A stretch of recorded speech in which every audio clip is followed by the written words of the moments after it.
Your blessing and wisdom upon this Parliament. Direct and prosper proceedings to the peace and welfare of people of Solomon Islands. We ask this in the name of our Lord and Savior Jesus Christ. Amen.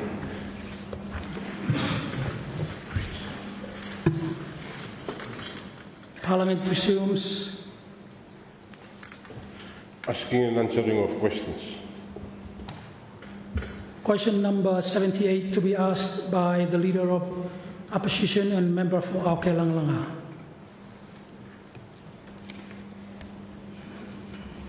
Retake, Mr. Speaker, and Gau Temahwata. So, question number 78, I think the Minister might have made some responses during Committee of Supply, but Emi Golo Aviation Minister and Rido Sem, does the Ministry have plans to construct an airport in East Rennell? Thank you. Thank you, Honourable Deputy Prime Minister.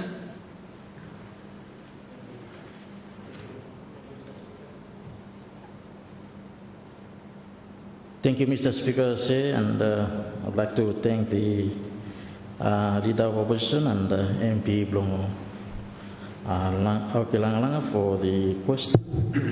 Mr. Speaker,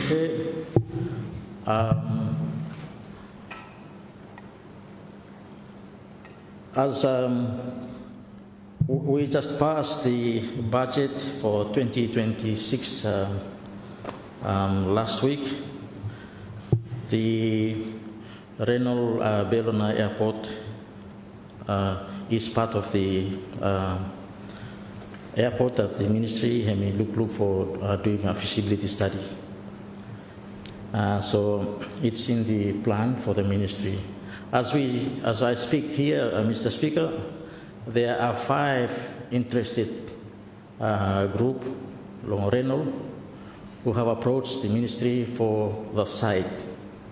However, Mr. Speaker said, where for footing, the Ministry haven't decided, but it must be best for the purpose that we want to, the government would like to build. It must make sure have maximum benefit to the rural people and also for the government, the province and the government. Thank you, Mr. Speaker, sir. Thank you, Honourable Deputy Prime Minister. Honourable Member for West Harare. Thank you, Speaker. Thank you, Minister. Supplementary question. Law service meeting Emi current merit because for saving Okata the province in Ea Noma Okata rely on him because CPM no color the all way and Emi that limited as well. In terms of profitability, if we put in meeting by him be profitable and looking at the Solomon Islands so that the Ministry can invest into that one. If that is the case, I really encourage you to take a quick study so that you go into construction. Thank you, Speaker. Thank you, Honourable Deputy Prime Minister. Thank you, Mr. Speaker, and I would like to thank the member for West Harare for the supplementary question. Of course, yes, the plan for the Ministry now is to build a longer airstrip, 1 to 1.3 kilometers, which cater for bigger planes like DAS or ATR. And the intention is that they have certain routes to do within the circle and not just go for area number. So probably, let's say, go along Rennell, Bellona, might be along Makira, then round come along Malaita also. So that's the intention.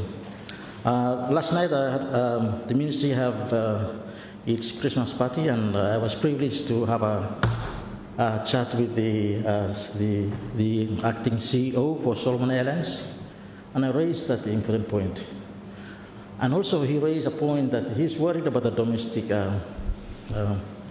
flights along Solomons, as some of these closer areas like Auki or even Gizo, fast crowds ota CPM takem na passengers. So we were discussing that probably we make a route that can cover 2 airports and 7 people. Reno Belona is a very important site for the government.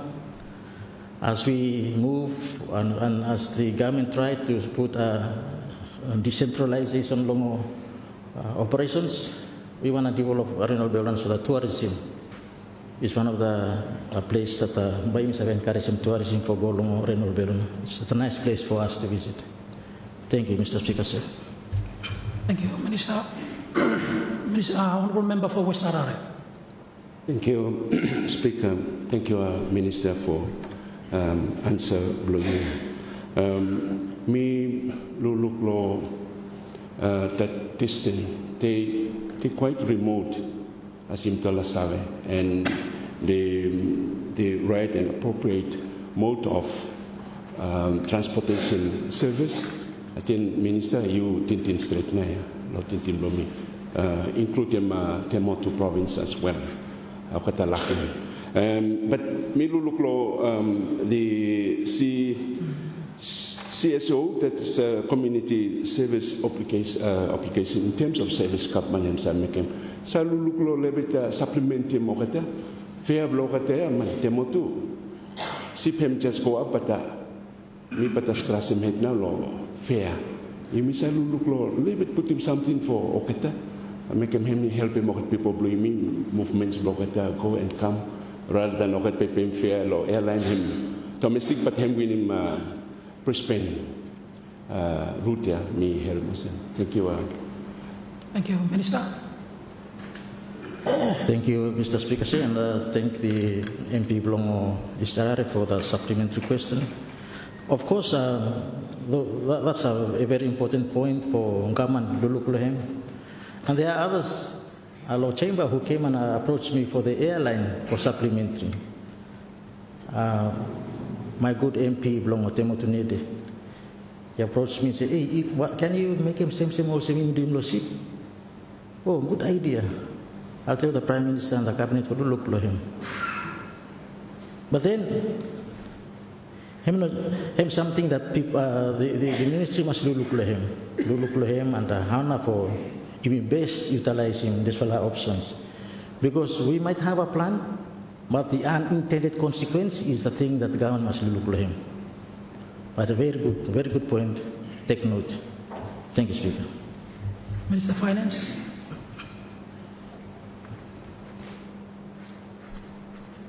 Thank you, Mr. Speaker, and just to also compliment the response by the Deputy Prime Minister and Minister of Communication in response to the supplementary in relation to CSO. That's government policy in terms of a community service obligation for supporting other non-commercial routes that especially with Solomon Airlines that continue to service, especially like, but Renault are profitable, but the other places that no making profit. That's the purpose of CSO for supporting to make sure that the service may continue. Thank you, Chief. Thank you, Minister of Finance. Honourable Member for West Harare. Thank you, Speaker. Thank you, Minister of Finance. Thank you, Deputy Prime Minister, for the answers. You informed House Law Party, and there was a concern raised by Solomon Airlines about profitability look at the routes here by Hemi Gogo because of the competition now. By Okata no longer profitable for the airline, and him does our airline him struggle. Major reform him come in. What's your response in terms of imitate policy into 2026 for rescuing so many airlines, lot that competition, and him continue for saving need of our people that Okata need him airline services because Okata no service him Okata shipping and ocean frequently. Thank you, Speaker. Thank you, Minister. Thank you, Mr. Speaker, and thank you, West Arad, for that supplementary question. I think last night we had a good chat with the CEO, acting Long Solomon Airlines, and he raised a very important point. And I raised the point that the government is looking at improving or tasseling strategic airports. And he said some of these airports not necessarily needing tasseling. You must have upgrading no more, long gravel no more, cutting grass proper, and then the dust surface sit down. One of the challenges the airlines have is the maintenance and also the fuel. So the bigger plane in Migarim, no need for refuel long Latamua, or no need for refuel long Muda or Gizo or Auki. Him one round no more refuel honira, him round him route blow him come back. So that would reduce the challenge of Solomon Airlines for transporting fuel go to the airports. And on doing so, government must look for, as Mivala continue for improving the airports, long length to the airport and the ceiling, by him reducing now the challenges of the airlines and Gari. At this stage, the CEO was happy with the current stage because in peak time, Christmas time. So passengers long international and domestic him full. So they were happy at the moment. Thank you, Chairman. Speaker. Thank you, Minister. Leader. Thank you, sir. Just back to the original question, or East Renal. What now timeline where Ministry Luluk Lohem in terms of finishing assessment and being able to make a decision on whether construction or procurement process and start for East Renal Airport? Thank you. Minister. Thank you, Mr. Speaker, and thank you. One like thank the MP Belongo Aukilang and the Leader of Opposition for that supplementary question. As we speak, Mr. Speaker, this year we are planning 4. So, Avu along Coral Canal, East Coral Canal, we have signed the contract already. Atoifi, I should give him a contractor last week. And Maleta Outer Island, tender him go, close long 18 of this month. And then Moi, one Koro, tender process start the finalization of the documents, and hopefully him tender him go low finance before the end of the year. On that case, we will get him a fresh start long next year with him Renault. We have Renault, might be East Malaita, might be Central Province, and might be Special Province. Those 4 now, Ministry like to look for feasibility study and for identifying where exactly now by putting other airports here. So I'm not going to give the tentative date or the actual date, but work by him start of January for the feasibility study, consultation with landowners, and for identifying from 5 other sites that give him at least 1, because we have to build him 2 too. So hopefully, January I've told the PS to start with the 4 sites for feasibility studies. Thank you, Mr. Speaker. Thank you, Minister. Honourable Member for West Ararai. Thank you, Speaker. Supplementary question. Minister, lo tintin for reform and imiko cost effective ya para kutwana that one. And time you mentioned places for saving like Avu, Moi, Temotu, and Renbelli mitotok lahem hem, because by service lokata no more and by okatana fitim yalan. Under that reform, why not look at taking plane or at the airport block extended so the new plane him coming, refuel here, I'm go all the way now, no refill. I think that is a cost-effective feasibility study that you should think on focus for starting, Minister. Thank you, Speaker. Thank you, Minister. Thank you, Mr. Speaker, Chief, and I would like to thank the MP belong West R for that supplementary question. Mr. Speaker, time friend me West R hemi raising that concern. MP below Central Honera hemi smile to you because that's his idea, yeah, to you. He's been telling me to do that. Get that idea, of course. That is seriously looked at, and that is why we will try for the ceiling or the outer islands to 1 to 1.3 so that ATR not only does 80 him go, but we look at ATR so that time go along Temutu province might be an opportunity for go Vanuatu. Might be time go along western part of the Solomons, might be an opportunity for go along Bougainville and Papua New Guinea. So those are ideas, policies that the government have to look at. So we will support him. Thank you to Master MP belong West Harare for that very important point. Thank you, Mr. Speaker, sir. Honourable Member for East Malaita. Thank you, Mr. Speaker. I would just like for first, thank you, Minister, Deputy Prime Minister, Minister for Aviation, for I think on behalf of me and Brother Bromi, colleague Bromi, member of East Koyo, we are happy for her at Wifi Hospital, at Wifi Airport. I think that is a very important airport for Mifala that really also heavy for helping out sick too for transport to one area. I think Mifala finding very difficult, Mr. Speaker, at the moment with our sick people, and even not only people east or in Malaita, but all around Solomon Island, what are going there to. So, Minister, me here, me very happy, and I think if you could prioritize that next year, 2026, for quickly Ottawa. I think that only will like raise him and me thank him, Minister, for that.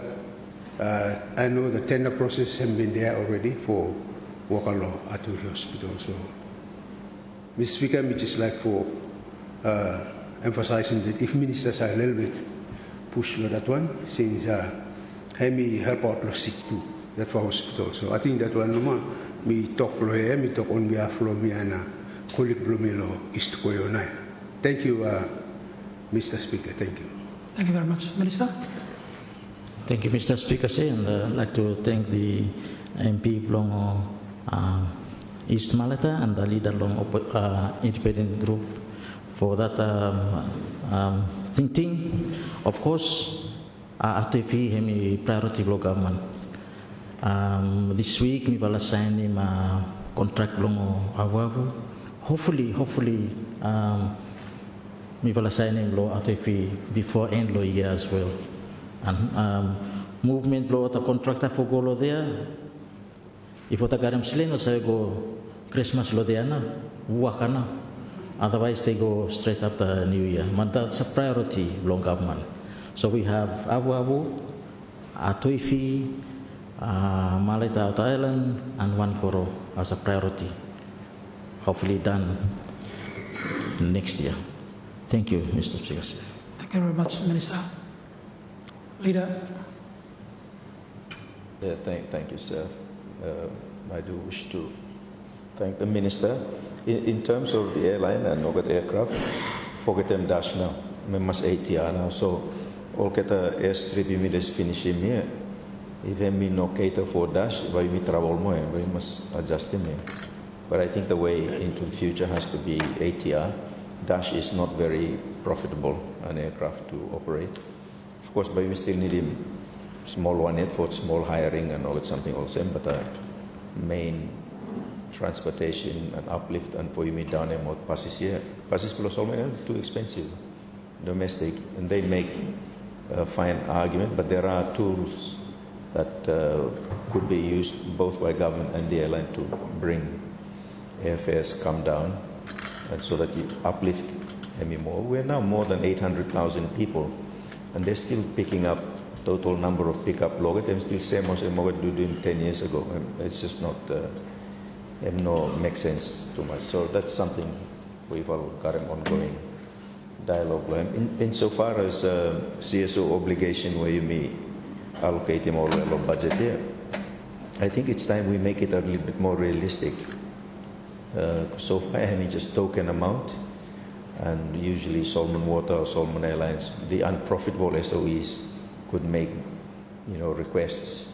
Those requests hasn't been as like bids. There should be a bidding process here, where SOEs say, "Oh, we'll provide him service here block government here, and so we're providing it, but I'm not profitable. This is the component for you to absorb him," and then finance can assess that, and then the response is more realistic, allowing them to actually make that service possible. So you're not putting the burden, commercial burden, on the operators, SOE operators. So franchise shipping him because him for private operators here, but SOEs him now CSO here. So we need to move away from token allocations to realistic allocations based on bids, but bids that are done a year ahead, so that budget process to him is more realistic. So those should be my comments on that. But with that, sir, I do wish to thank both the Minister of Finance and Deputy Prime Minister for their responses. Thank you.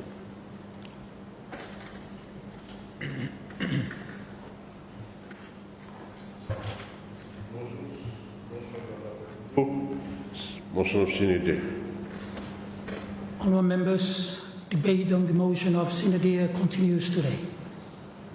Members are again reminded to adhere to the rules of debate, and the floor is now open for debate. Thank you, Honourable Member for North New Georgia. Thank you, Mr. Speaker. Honourable Speaker, I rise to contribute to the motion moved by the Honourable Prime Minister that at the adjournment of Parliament on Wednesday, 17 December 2025, the present meeting shall be concluded and Parliament shall then stand adjourned sine die. Honourable Speaker, the motion of sine die marks a significant constitutional and parliamentary milestone.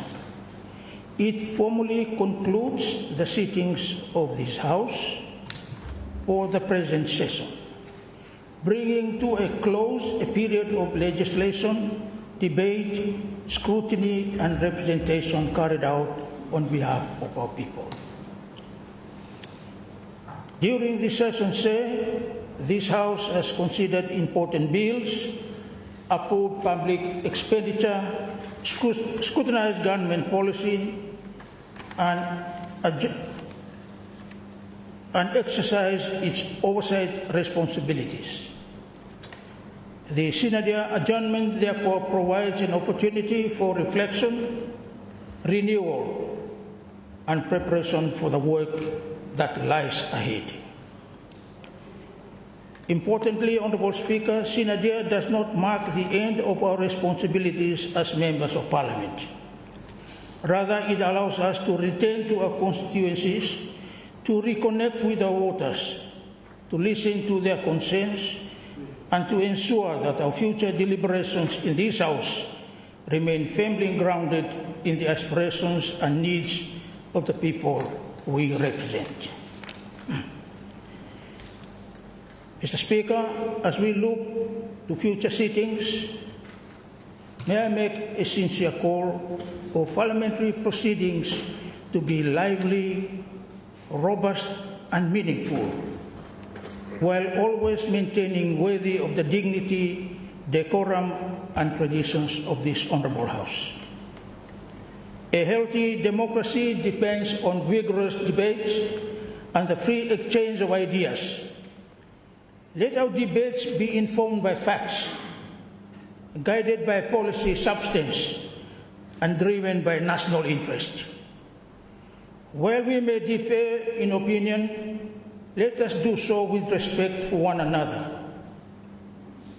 for we all serve one country and each people.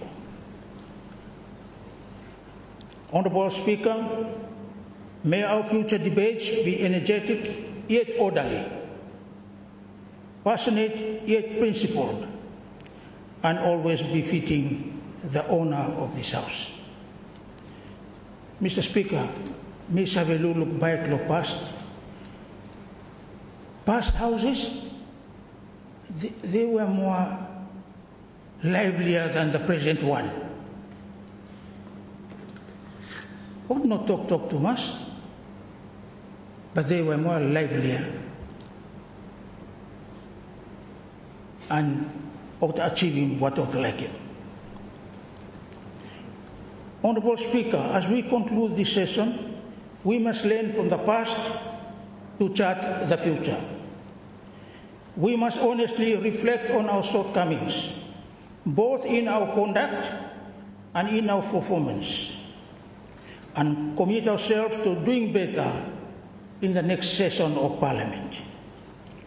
Let the lessons learned strengthen our resolve to serve with humility, integrity, renewed purpose, always mindful that our ultimate accountability is to the people we represent.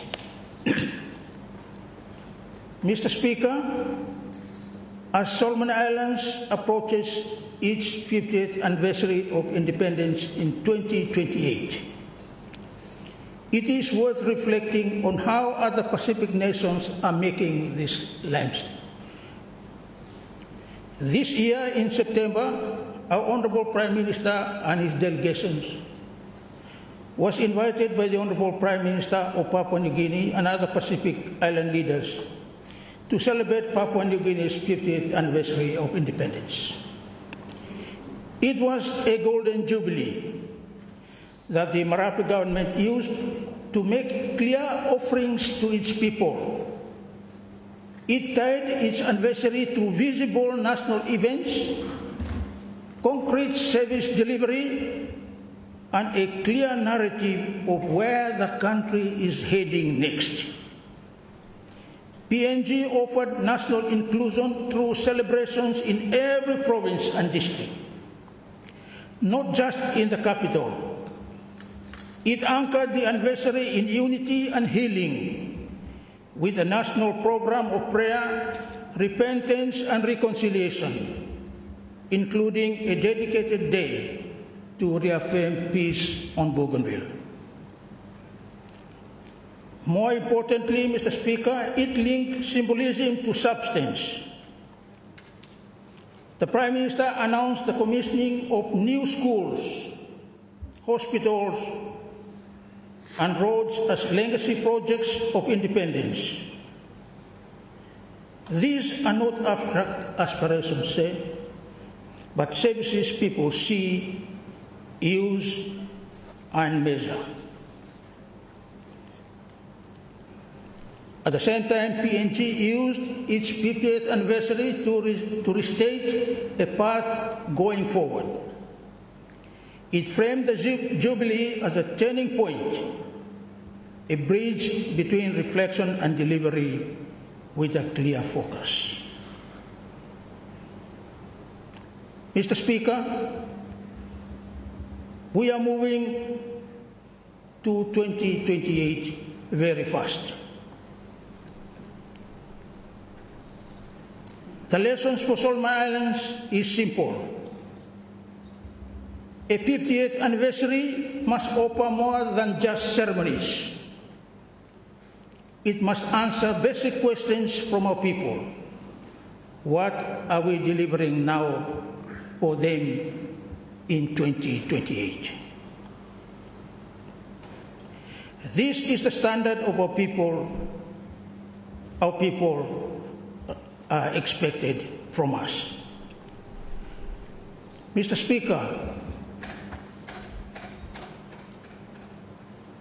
what are we preparing for our provinces and provincial governments come 2028, July 7? Mr. Speaker, Western Province remains the only province in Solomon Islands without its own provincial assembly chamber. For more than 20 years, the provincial government has conducted its formal sittings in rented private premises in Gizo and other centers. That fact alone, say, should concern this House. A provincial assembly chamber is not a ceremonial building. It is a core institution of governance. It is where official provincial business is debated, budgets approved, ordinances passed, and leaders are held to account on behalf of the people. Sir, the financial consequences are equally troubling. 20 years of rental payments represent a significant and ongoing drain on provincial funds. Those payments have created no public assets, no long-term value, and no savings for the future administration. Mr. Speaker, the continued absence of a provincial assembly chamber is a serious gap in governance infrastructure. After 20 years of renting, this is no longer a question of resources. It is a question of priorities, accountability, and respect for the institution of provincial government. Do we consider it a worthwhile 50th anniversary present to the people of the Western Province? Let me ask, Mr. Speaker. Sir, these are the kinds of questions we need to ask ourselves for all our provinces. What should we offer them as 50th anniversary present?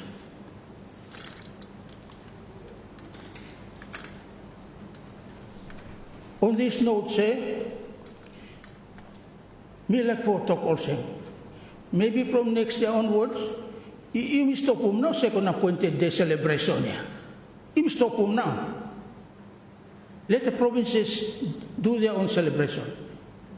You may receive him selenia. Try to give him a present on the 50th anniversary. Because second appointed day, he mean for you go give power and responsibility. Even if you do him that way, you go to take back power more. So you may leave him first time.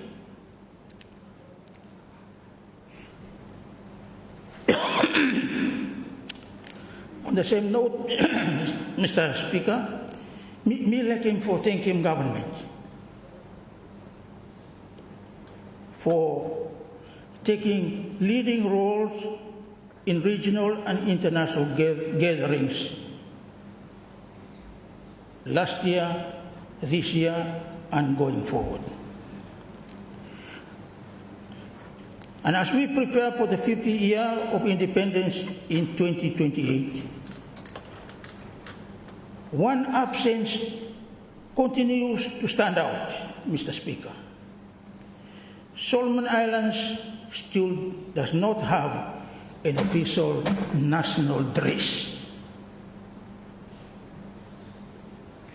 Before I come to Parliament, Mr. Speaker, me reading one newspaper article, that one for competition of the Holem, and some results came out, Solomon Kitano Mendana Hotel. Me come to Parliament, 2014, story about national dress Kamwa.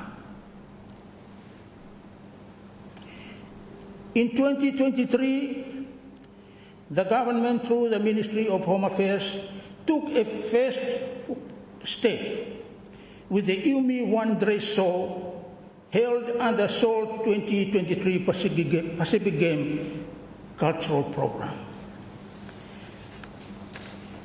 This event was not symbolic. It was designed as the first stage of a structured process to identify designers, test ideas, and move forward toward a form of dress that could represent us as a nation. Designers competed, finalists were identified, and further rounds were planned for 2024. 2-3 more days before 2024 come to an end. The idea has stalled.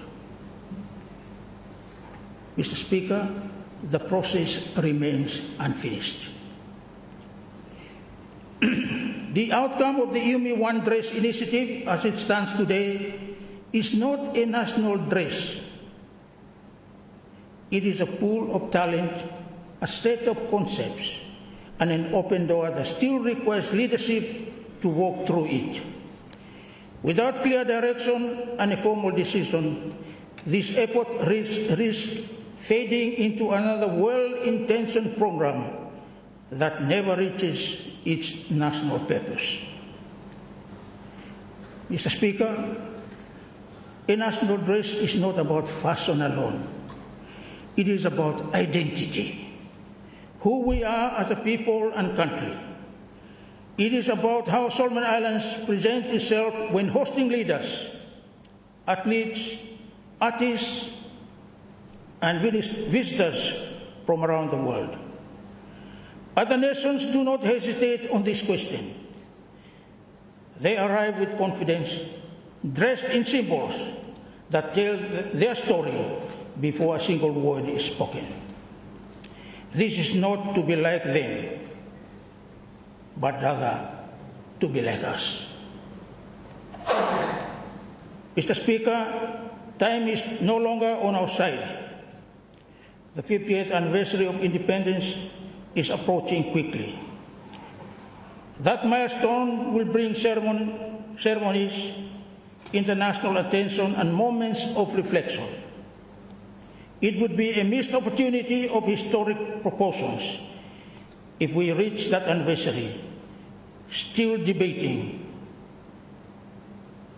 our national address. Solomon Islands will never be a happy island.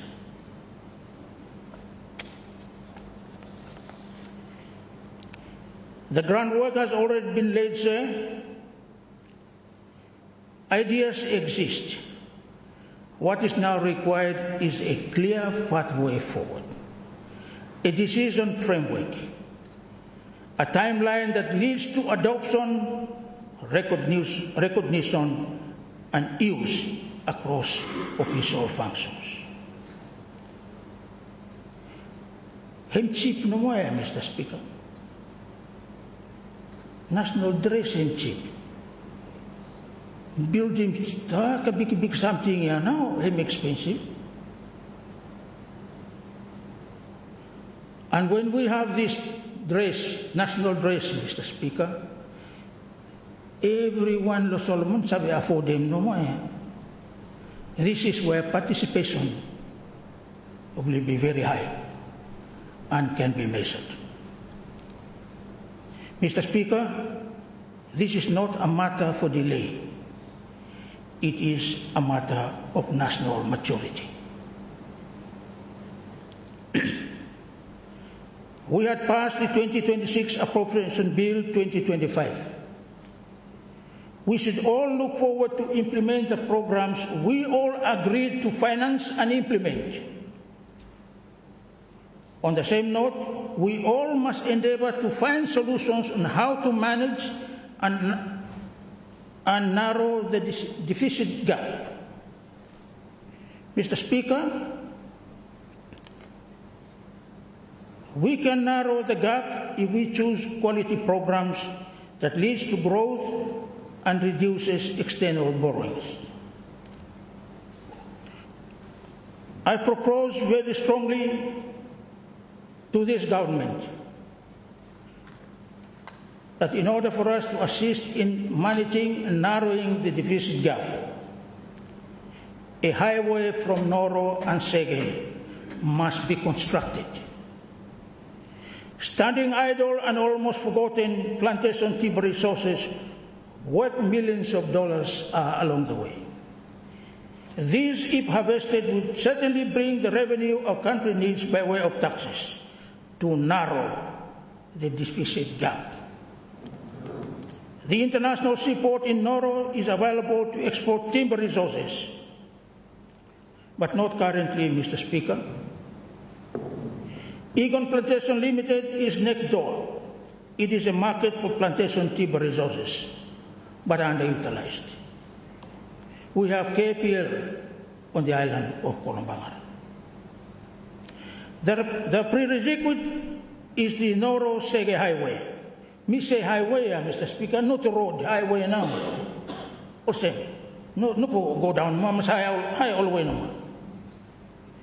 If you ask me when should we commence construction of the highway, my response will be January 2026. Suppose no Christmas and New Year same, by me respond all same. Now, all same no.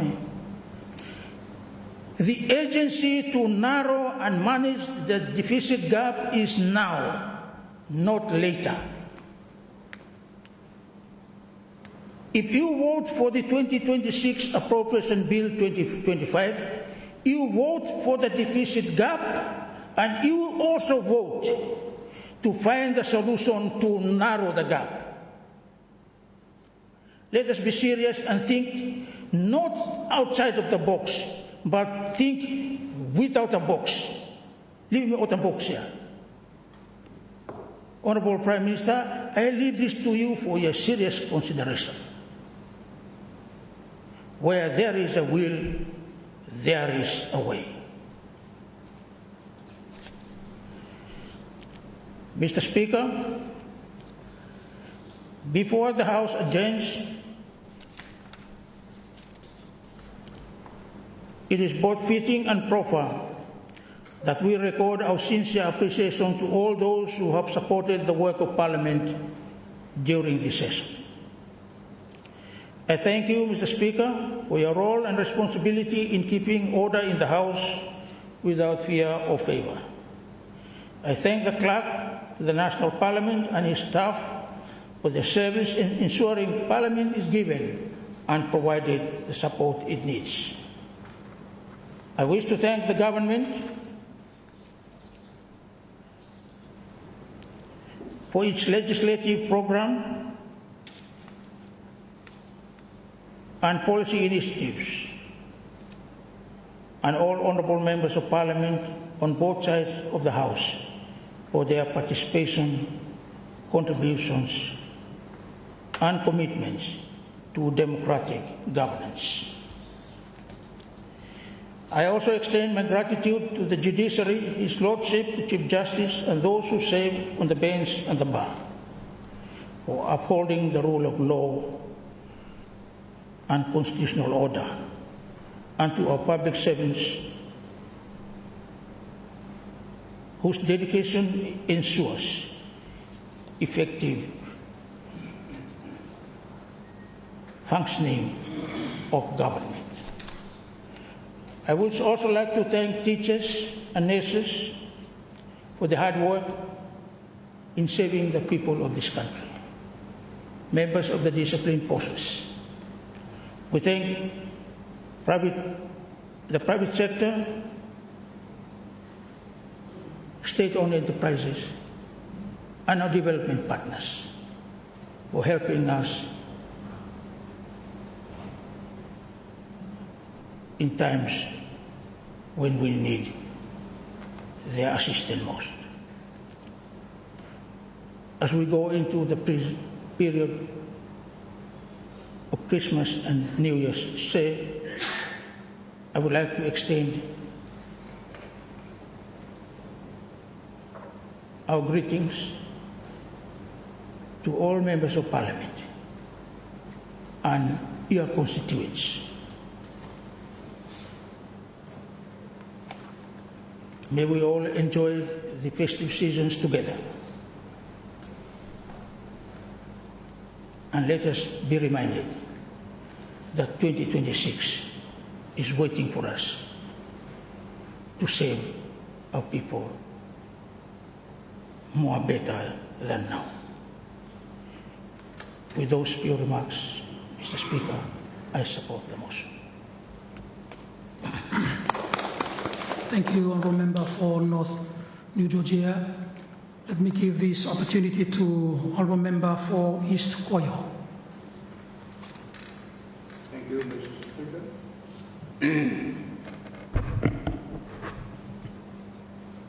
For the alarm flow, for me to add my voice to the Sine-Die motion that moved by the Honourable Prime Minister, and it reads that at the adjournment of Parliament on Wednesday, 17 December 25, the present meeting shall be concluded and Parliament shall then stand adjourned Sine-Die.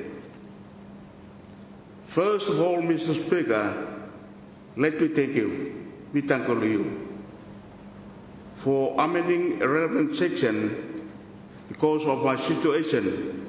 The relevant section in the standing order of the National Parliament for me to sit down and to add the voice of East Koyo people to the Sine-Die motion in this Parliament House.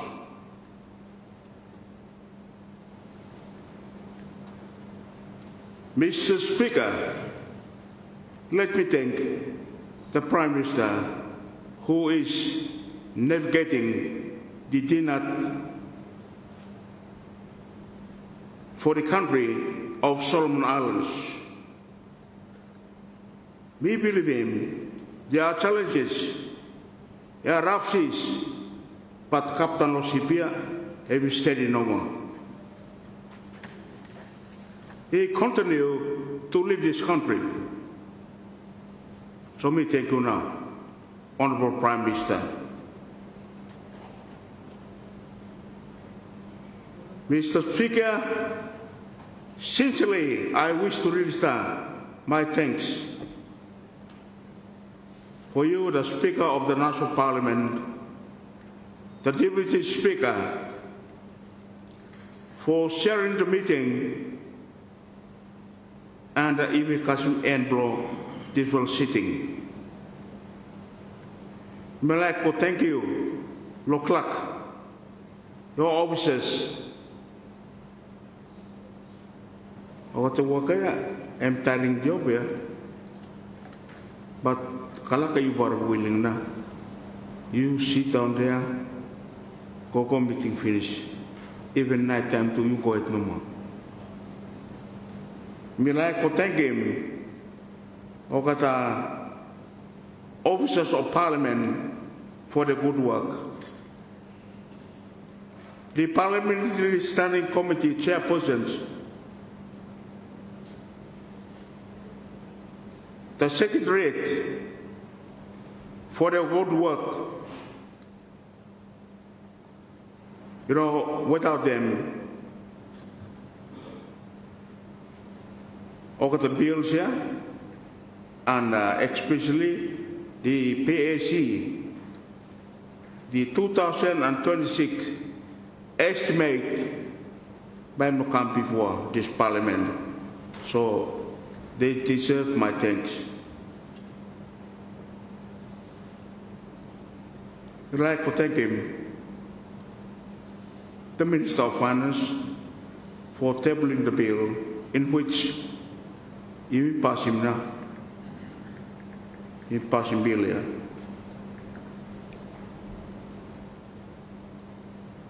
Mr. Speaker, no good me miss him. The leaders of the church and those who are praying for this nation, and especially everyone sit down here. Me save every Sabbath and Sunday, a special prayer have over there for you me. I know, Mr. Speaker, Somaliland is a small country with a very small or tiny resource. But praise God, we are still going. Despite of whatever situation, Him is still moving. Mr. Speaker, sir, we like to thank you to police officers that they provide security for Parliament during the course of time. You meet here. So me like thank you to the policeman for me. Sir, as we look towards him 2026, it is important for everyone for supporting 2026 Appropriation Bill 2025. I believe for implementing it is important.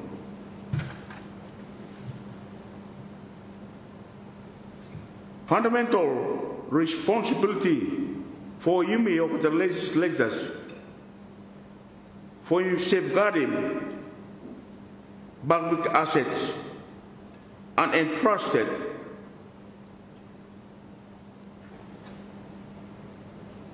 the Solomon Islands government and to ensure the effective delivery of services across him 24 ministries below Yumi.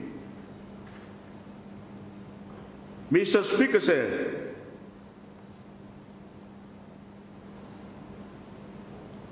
we by addressing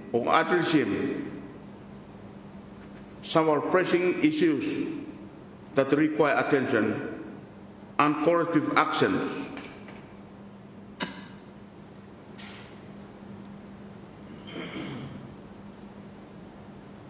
Deeply, I'm in trouble to witness certain individuals taking into upon themselves to damage public infrastructures. Me sorry to this one. Time we go to track. Me look him. Me no hear him. Me look him. Me sorry now. Savalayangan stand with him straight. Savol diki roti na. Savala tore mad lo holia. You pay $10 biwo kopas. Say, who na authorize you walaya? People where they were authorized, they are responsible. I'm saying no more.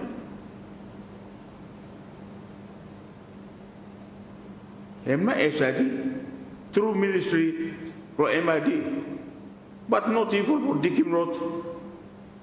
Utum elekan mad and sassy people.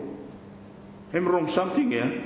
Anyone you have to do him, you stop with him this kind. I'm wrong, eh? People they were given the mandate. What is stay no more? Daughter Blumi go is that undercarriage spiritual, cultural market. Him come back now. I think last week. Him come back to call on me. Say, Daddy, and the kind writing no more inside. Bless work about here. And there is there. Mama idea go across, Mr. Speaker. What are rubbish writing? People put on waste matter too. No. Countable you mean need for take care. You mean need for look after. We are born here. We are to live in this country. And we are to die here. Look after good. Each belongs to us. Solomon Island belongs to you, belongs to me, belongs to everybody, belongs to the government, belongs to the people of this nation, not one man.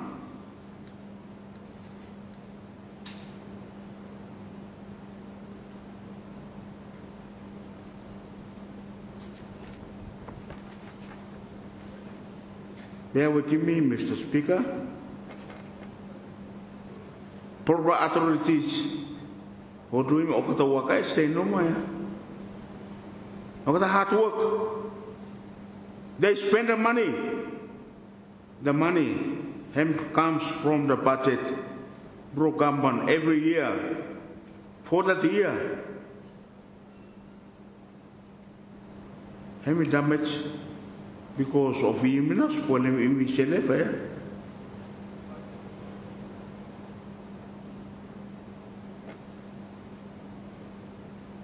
Iminas polem imi selefa.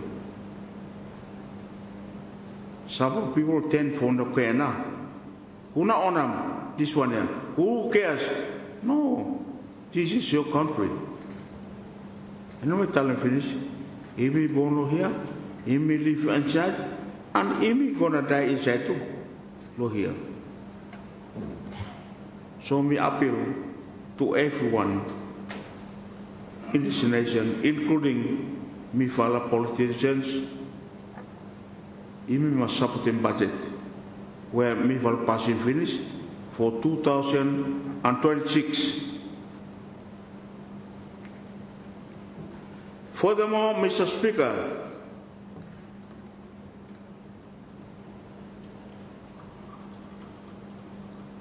me express my appreciation to our market vendors who are demonstrating resilience and hard working spirit by hustling daily for providing for their families and sell their products. These citizens demonstrate the hard-working character of a nation.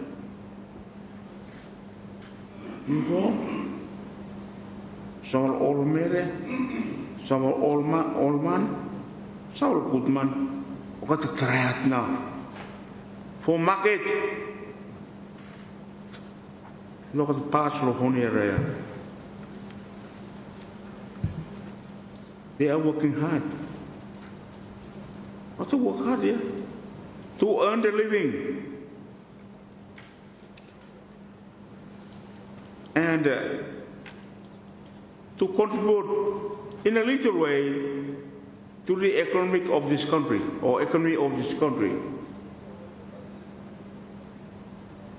Some are trying for fishing camp, the rural area. Cutting copra. Venture into cocoa farming. They all try for living, and I praise them. Please accept my sincere thanks for your hard working.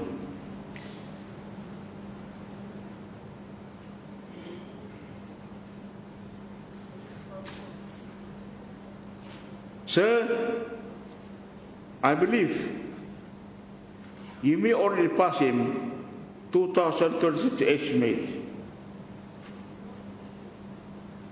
Me wish for appeal to all public officers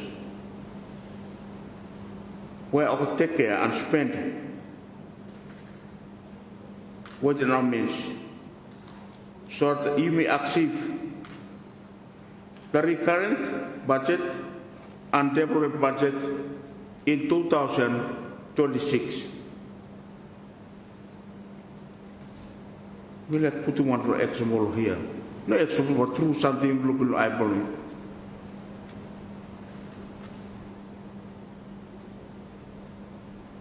In my living office, fun go to work no more.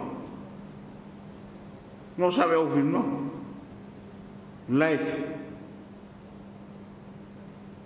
Water. I'm on no more. Man, inflating recurrent budget here. Yeah? We must take care. Not the government only, not leaders only, even officers too. Take care. Yeah, take care. You live in office below you, make sure fund below you off. Comfortably off. Awesome. one for example too. Spending of spare parts. People not entitled to use the vehicle, yeah? They use the vehicle after hours for their own personal gain. Hey, that's wrong. Because those they entitled, them stop no, yeah?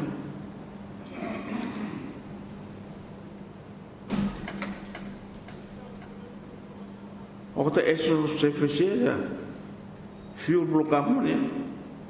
No, for you will run here and there. No more. But it's a performing boss. Something awesome. This country also metallic is ours. We need to care. We need to look after. Country believe me.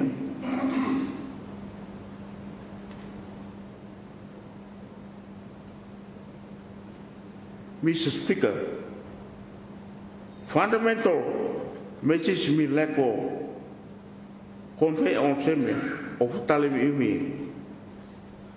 imi someone another just imi must exercise him proper stewardship.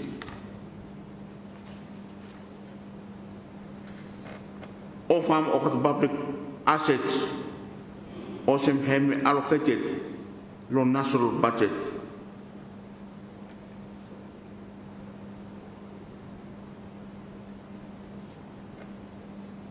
Mr. Speaker, sir, as we approach the Christmas season, Mr. Speaker, we like for sharing a brief reflection with him in December. If we celebrate this festival season in many ways, but me believe, and me essential for me reminding me, Lord, two important truths about the birth of Jesus Christ. First one, Jesus had been born to Virgin Mary on Christmas Day to save us from our sins. Jesus is a Savior. And number one. Number two is the presence of Jesus. Presence. Wherever you go, out of the country, inside of the country, where you stay, the presence of Jesus never leave you. And not about something, a truth about Jesus having born on Christmas. Last week when we come down here, we start Lord Hedson we come. Hey, we're looking one for a new truck and bang and post. And post a break and fall down. Man, how many celebrating the birth of Jesus now? It's not beer, it's not other things. What we need to know that Jesus had been born to Virgin Mary to save us from our sins and present with me wherever we go. The power and the presence of Jesus is with us. Thank you so much. Speakers, as we approach this Christmas season, we like to take this opportunity to extend my woman's wishes for a Merry Christmas, a prosperous New Year to the following districts, individuals, and groups. The Governor General and your wife and your good children, the Honorable Speaker, your children, your family.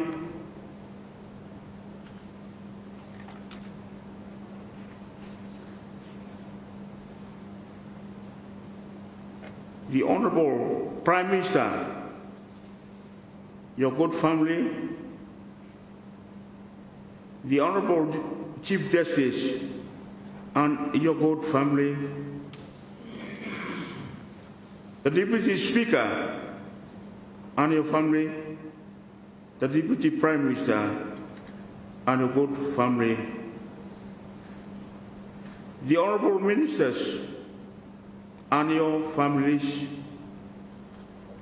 the Honorable Leader of Opposition and your family, wife and children, the Honorable Leader of Independent and your family too, all Honorable Members of Parliament and their families, the Commissioner of Police and all ranks and files of the Royal Solomon Islands Police Force,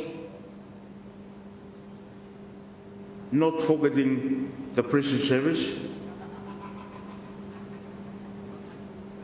the leaders of our churches and members or congregation of our churches, the professional premiers, professional assemblies members, and all professional government officials,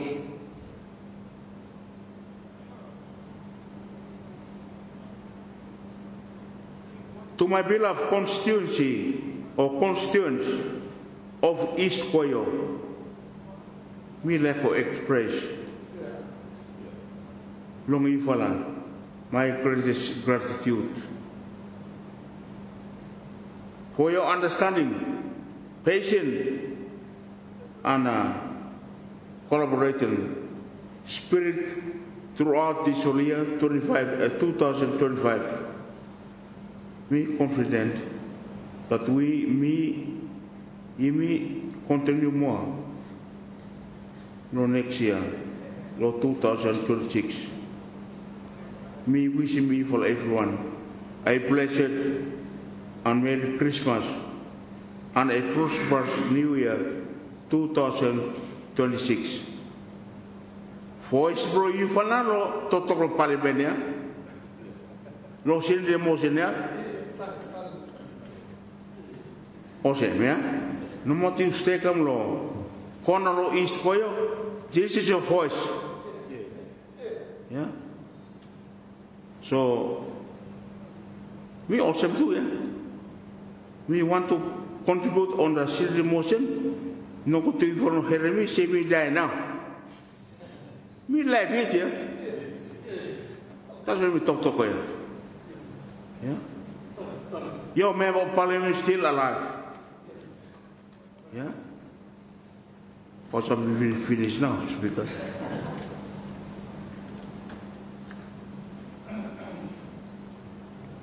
Mr. Speaker, sir, we thank you for this opportunity, for you want to give me for total respect. Me like to thank you, my dear wife, my children, for understanding Bulogata. But not supporting me. They sacrifice. For look at the people for me. I'm natural worker for me now, parliament member now. So I take them. No go to Mrs. Diana, only cry no do him. But I want to thank her. I'm helping me, my children. Their sacrifice with me to look after the people.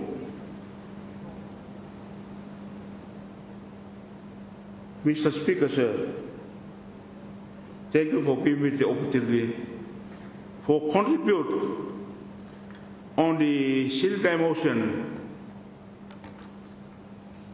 and I wish God's blessing to upon us or everyone. God bless us all. Thank you so much, Speaker. Thank you. Thank you, Honourable Member for East Koyo. Honourable Minister for Fisheries.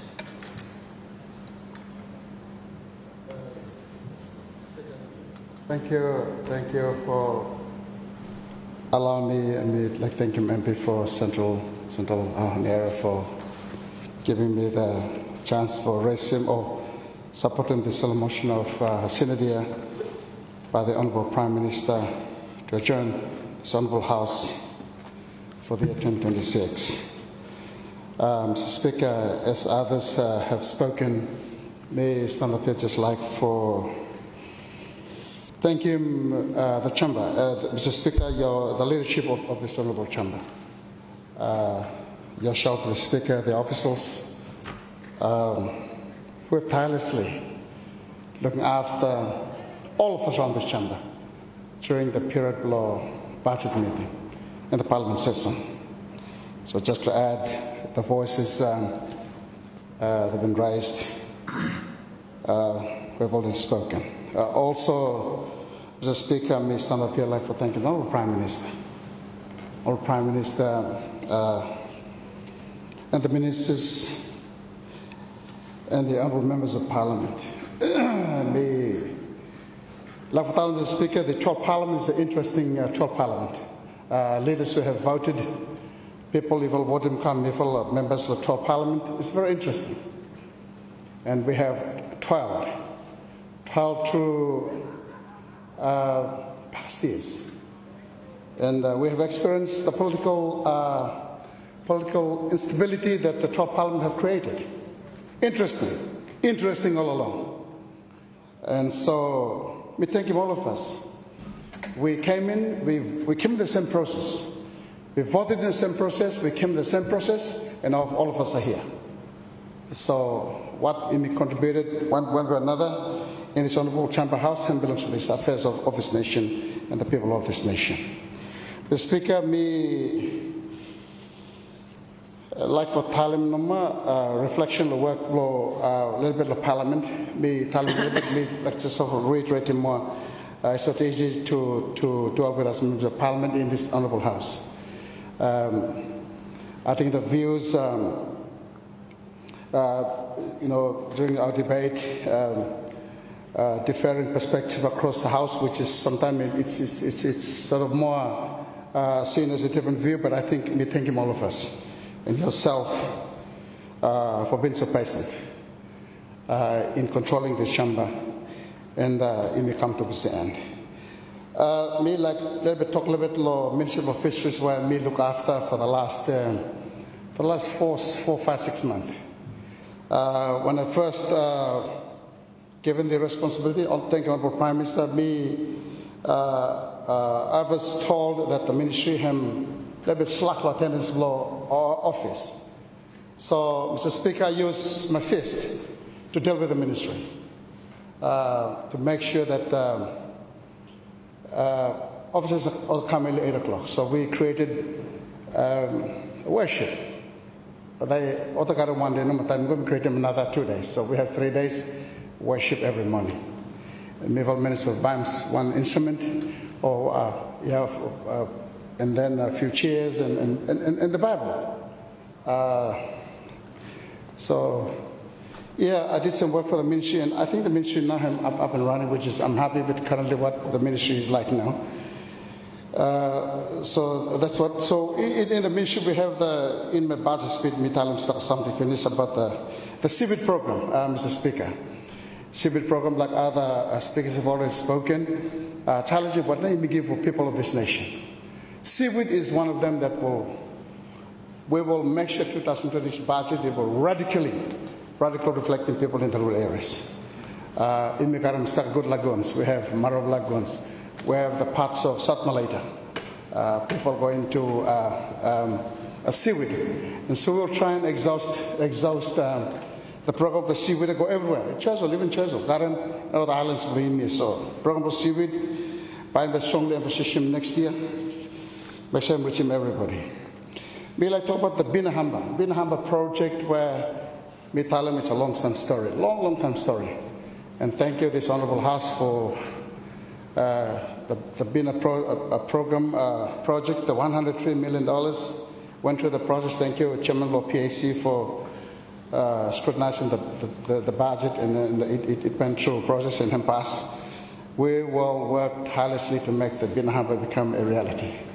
We have the Korean group here now. I met them yesterday, and today we will have another meeting in the afternoon. And so, Mitalamotem, BINA Harbour, has done and done now. Thank you, Chairman, too, Honourable Lord, that constituency. Thank you for standing behind this project. We hope I go hold hello Christmas in Thailand people. We have the funds allocated. And so, all of us must work together. Thank you, Premier Lomalai, as well, for standing behind this project. The tilapia program we have here in Aroligo, and we'll try and expand it to other provinces as well, which is going good. The sea cucumber, mariculture is there as well. We will try and push this as well. Thank you, Chazol Province, for hosting one for the biggest one over there. And before Chazol, Northwest Chazol, thank you for. We have a big hatchery over there, so thank you for looking after the group. And we have the Noro electronic pot project. What a wonderful, very important house that we built, the Mitsubishi built, and it stored advanced digitalization, business monitoring, and the control surveillance, and the cash and document system that perhaps added valuable people was Safifis hide and also. It records every information over there now. So it's established in Noro, and so we will use it as a thing for monitoring mothership, doing fishing hide and also. It's there now. We have the pads. Me like what Thailand pads, a fish aggregate device. Members of Parliament, we supplement this project. Must go down the constituency for people issue for catching fish, and we have the program ongoing as well. Looking ahead of 2026, Mr. Speaker, say what the government continue law ministry, considering gains already made, moving from planning to implementation, strengthening partnership, ensuring tangible benefits. Priority will remain on progressing BINA Harbour, expanding aquaculture and mariculture, strengthening compliance system, and building institutional capacity. Mr. Speaker, me here like to acknowledge the hard work officers of the ministry. Ministry consists of building staff officers a little bit, and they work tirelessly. Every day I'll talk about putting up reports. Sometimes they say overnight, so we thank him, the PS and the executive management and the staff. The provinces, we have officers in the provincial provinces who have also supported Mival Tumas. And the resonance, industry partners and other development partners for the commitment throughout the year. This year, one wonderful year that is our ministry, gaining the non-profit money. We'll take about $300+ million for the government. And we want to do more. So, Mr. Speaker, this is why we like to thank him, the entire ministry and the other provinces for the work that we will stand up together for getting revenue blow country. We'd like to talk a little bit about the constituency. Mr. Speaker, say thank you, Minister of Agriculture, for highlighting the 1 million cocoa trees that Mima's grown. Mima's planting this one, 1 million cocoa trees. Me like to talk about him. The fans on the Facebook, they talked about Honourable Smokey. They talk about Honourable Smokey, one of a very corrupt person. Corrupt. Territory shipment, I'll talk about Honourable Smokey, him, steal him selling, or him selling territory shipment. So, me like what I'll mention with the fans on Facebook. If you want to know who is Honourable Smokey, please dig deeper. Dig deeper and find who is Smokey. You will know who is Smokey. I've got one character and achieve things according to law. Achieve things according to law. So money leasing or public leasing income, you think that Honourable Smoke is a corrupt person, please. Law of this country, no law of assumption here. It's a law of evidence to prove a person wrong. I'm not law of the country. in the Lord for Samson. Wow, Smokey stand up here. Very proud person to stand up in public, please prove Smokey wrong. If there's an evidence of prove that he's wrong, please come up with evidence. Or shit on that corner, no use your finger, put it Facebook. Share. Active coward, maybe, Mr. Speaker, sir. Act to people who are not got a brain. Think about bad thing about a person. I want to come at a person and prove to me. So the Coca Triple constituency, we have spent the $6 million given to Yumi around this table. We have $6.8 million given to Yumi. We have a constituency, this is what we did. We sent the $2.5 million, go down to the village. Mr. Speaker, this is what we did. Maybe I'll go pay people who own him Coca and Copra. We paid people to actually do the work. See the problem, he must go take photo. He must take photo of who not doing work here. He must take him to dishes place. Arbitration Act, Mr. Speaker, sir. It's in the Act. And so whoever denied this one, you must go to court now. Must this fellow. We have all the evidence to prove that you take him and we should do work here. I hope this kind of program, in other constitutional here, we have a different programs. But please, let's see our people in a more closer way. Help them. People tell them to doing things. What people tell them to do. I believe our programs and more or less may be in a different nature. But people believe our priority that he must look after Okata. So the constituency this year, I don't know what happened. It will go down for 3 years. $2.something million go down the constituency now. And part of it go over to $1 million. Me travel plado until a bit kama. There's another me like if I finish parliament. Therefore $1 million, $2 million. Me quarters me must plant. It must be done now. And this one, if head of me, I'm not going to evidence speaker say. Sometimes me attend me go local bush no. So please, people, if a listen come, people want the constituency. There will be a program, chess program, to be end of there. Catholic Garam Jubilee Law Abu, and all the Catholic around Polkanal will attend there. We wish you all a good luck. This program. Every time for Christmas or some other style, last time we talk about some Italian just die. Okay, so people might challenge me that kind of a statement. I stand by my statement. I stand by my statement. Uphold it. Also. Thank you, leader of opposition. He believed in what I've said.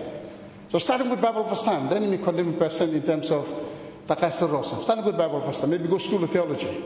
I'm standing good. But I stand by my statement. Anyway, Catholic may be contrary to evil. Archbishop, I have go down to law for this program. I will attend as well. And other churches may think we'll have a bigger program as well. We thank him big on by blessing the constituency. And the program that we will constituency garden. We will try to improve constituency. I'm a little bit hard because of hard part of the other side. You energy used, Mr. Speaker said. Every moment is energy used. And so, that's a village, that's a home. We will die and buried there. And that's our place. We claim humble Mifal now. Anyway, constituency, we wish you all God's blessing through the festive season. Christmas and New Year, we will go through, and I hope you will do with some sense of approach how we do things. Beer could be something that always destroy me. Please look after not only my constituency, but country as an entire whole. Mr. Speaker, me, like as a parliament, adjourn Sine-Die 2025. I believe the budget for 2026 budget, it's been criticized. People on the other side think that this budget is not really something by people. No more. This budget also a little bit higher than the previous budget, $5 billion. And so me think. Mitali Minister of Finance, come on, let's create some changes in here. You're not doing routine. Routine, I'm not go people even do maintain no man. I address and embrace the imi boroboroshin. Let him go alone himself and let them learn the country must free how he do things, how country him run in country. Him not subject to some kind of he must do this, but me give with this one. Long time come now. Long time come system here. It may change it. And so me have with the current budget, we will try and implement Osam Talim. We're trying to secure the 200 million by January, February, and by implementing the development budget, believe me. We like him send me rest by other speakers who tell about let's reduce the selling way if you're looking at the book share, but look big two book never equal it. The recurrent and the budget. Look here. These books never match. One for thick, one for what? Very thin. And thick book and them can start slim. Thin people grow country and very, very, very thin. So this kind of thing, yeah, Mr. Speaker, we agree with some rest by Iskoya, Tablum Liskoya. Change sa away, light no more, water no more, bilia, power no more. Something aid on to me for a long time. Anyway, Mr. Speaker, say I think me talk a little bit low budget, but I think me support him the 2026 budget by any person with his honorable house. Yeah, and so me finish the speaker, but I think me thank you for you may come. I thank you for you me together here. All of this year we have faced also we faced with a lot of in terms of the political instability. Or something when me really it's a different type of a parliament. They got a four-fold intention come up now. And me thank him those very much people who actually mentioned this and managed to get through it. This country we will live, we will die, and we will bury here some islands. Even if from our country, you will live, die, and bury here in some islands. So me wishing more God's blessing. All of us will come safely. Let's work together. Let's work together. Me like expression here, the bipartisan program, it must, conventions are just conventions. We must tell them, conventions are just conventions. Come on, let's run this country as a true parliament. That the man said me like leukemia. We need a branch of the other side to come and something this government. We need all of us. So let's change the way we approach things. I'm tired of listening here in convention. A lot of white man this morning. Convention with a white man. Come on, let's blend ourselves and see how we can grow this country. Mr. Speaker said, we brought up in this whole motion of Sine-Die, and we thank him. All of us, may God bless him. Now we say thank you. Thank you, Honourable Minister for Fisheries. Let me give the floor to Chairman Public Accounts Committee. Thank you, Sir. Sir, I did not regret missing the 3 chances, as I stood but was missed out on your call because I had to hear from the Minister of Fisheries. A very excellent presentation that he has given. So it's a real honor and privilege to contribute to this motion. Yeah? Prime Minister, thank you for this motion, a homely motion, a motion that we cannot pretend about it because we have to talk, very real about our country, what we have done, that national responsibility that is given to us. So yesterday, as I made a little bit, no good little bit yesterday, so we sit down in normal house and we had a camp, I was so encouraged. And I want to commend those who have contributed so eloquently yesterday. And there was one message that me pick him up. And it is a message that challenged all of us that, we need to embrace him now. Ourselves, the national responsibility that we have been bestowed, to play our role, to focus on, the common good block country below you. And that was a message that I got yesterday. And I was so pleased about it.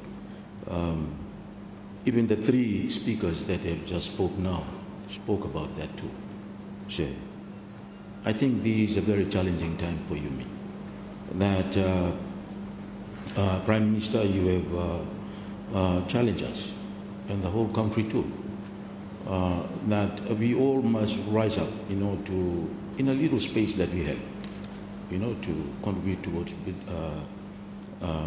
the nationhood, statehood building, nationhood building. These are 2 different concepts altogether. But I think we can all contribute towards nationhood in whatever role that we have. But for those of us here, it's the state responsibility that we have, because we are placed in these state institutions, to perform our responsibility. So I want to begin by just saying that, with the responsibility that is given to me to look after the Public Accounts Committee, this year has been a very, very enriching year for the Public Accounts Committee, with the challenges that is given to us to scrutinizing both the supplementary and even the appropriation of the Supplier Act that is now been passed. We really thoroughly enjoyed that responsibility. I want to thank those that have supported the PAC, the parliamentary team, the committee secretariat, and also with support that have come from the Westminster Foundation for Democracy. That partnership, I think, works very well together with the support from the United Nations Development Program, and I want to thank both yourself and the Speaker, for the support that you have continued to show in anchoring, this very, very important mission. As you know, budget capacity, Law Pacific region is very thin here, and therefore sometimes, when they look at, the way that, we put a budget in most countries in the Pacific, but I think in Solomon Islands we, in some ways, surpassing, some of those situations that other countries have. Because these countries in the region have actually learned from Yumilo Tuya, and we need to really encourage him or the team Yumilo to Parliament. That is why I think a lot of people have been very passionate about, the reform that we need to do to our Parliament, building up the capacity in Parliament, improving the scheme of service, and eventually leading towards, our Parliament given that autonomy like that, to be able to exist as an independent, autonomous institution as part of the executive government Blayumi, like that. So the PAC have worked so hard, and I want to thank all the members of the Public Accounts Committee who have been very, very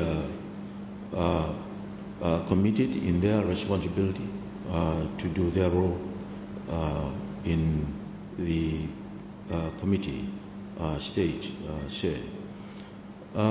Also, I just want to say, Osem Noma, that of course, in performing our duty, like what say Osem Tulo, government, give you a little bit time too.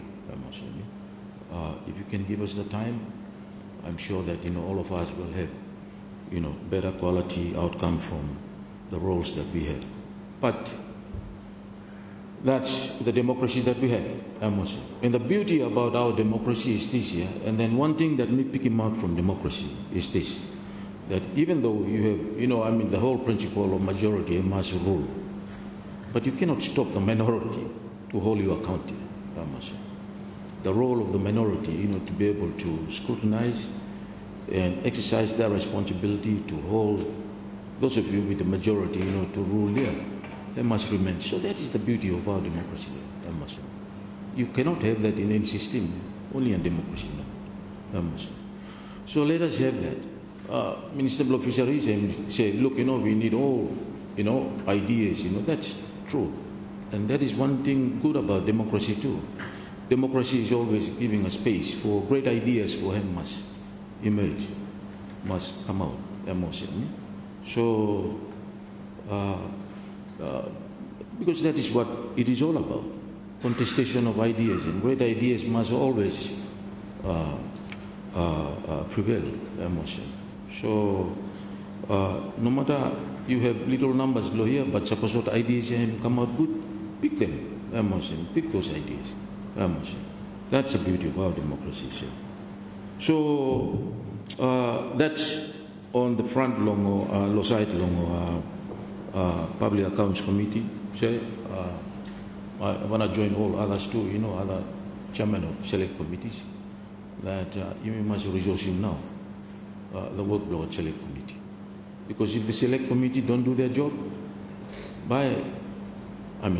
not rubbish number coming chat lawyer, but the quality they come in chat lawyer, but by me low 2 years. So resource him now, ComSec. As you know that, they have tried their best to bid for better resources, to bring in now workable select committee right throughout the country, bills and legislation, what others here, foreign relations need more time, you know, to look into all the treaties and conventions that you got in there. Please resource him no more, because this is the highest accountable institution of land blue union. Beyond this, I'm no more the parliament no more. So please, him no more. A little bit more plea for supporting no more what has been well presented to you by other chairmen. I think the work of the select committee need to be given. 2026 appropriation of the supply bill has just gone past. I think it's a very excellent one for us to, you know, push away, you know, through 2026. Like others have said, you know, that we have voted in support of a budget, whatever gap that it has, given the kind of construction of data that may come, we can say it is in some way truncated, but let's work with whatever that is given to us. So let's face the challenge of 2026 with this budget. Let's work with it. I know that the Minister of Finance and Planning and Prime Minister, you will put some priority in ensuring that we start off 2026. I think in a challenging situation like that, it's all about putting the resources together and then you may move forward. I know you all have that plan. It's quite pleasing to note at the PAC, you know, the new thinking in the planning department too. I think the new thinking in the planning department has come out, you know, very, very outstanding in our PAC. Let's get that, you know, planning bill for MICAM. Let's work towards next year. You may not only appropriating no more recurrent for feeding development. Let us appropriating both of them now.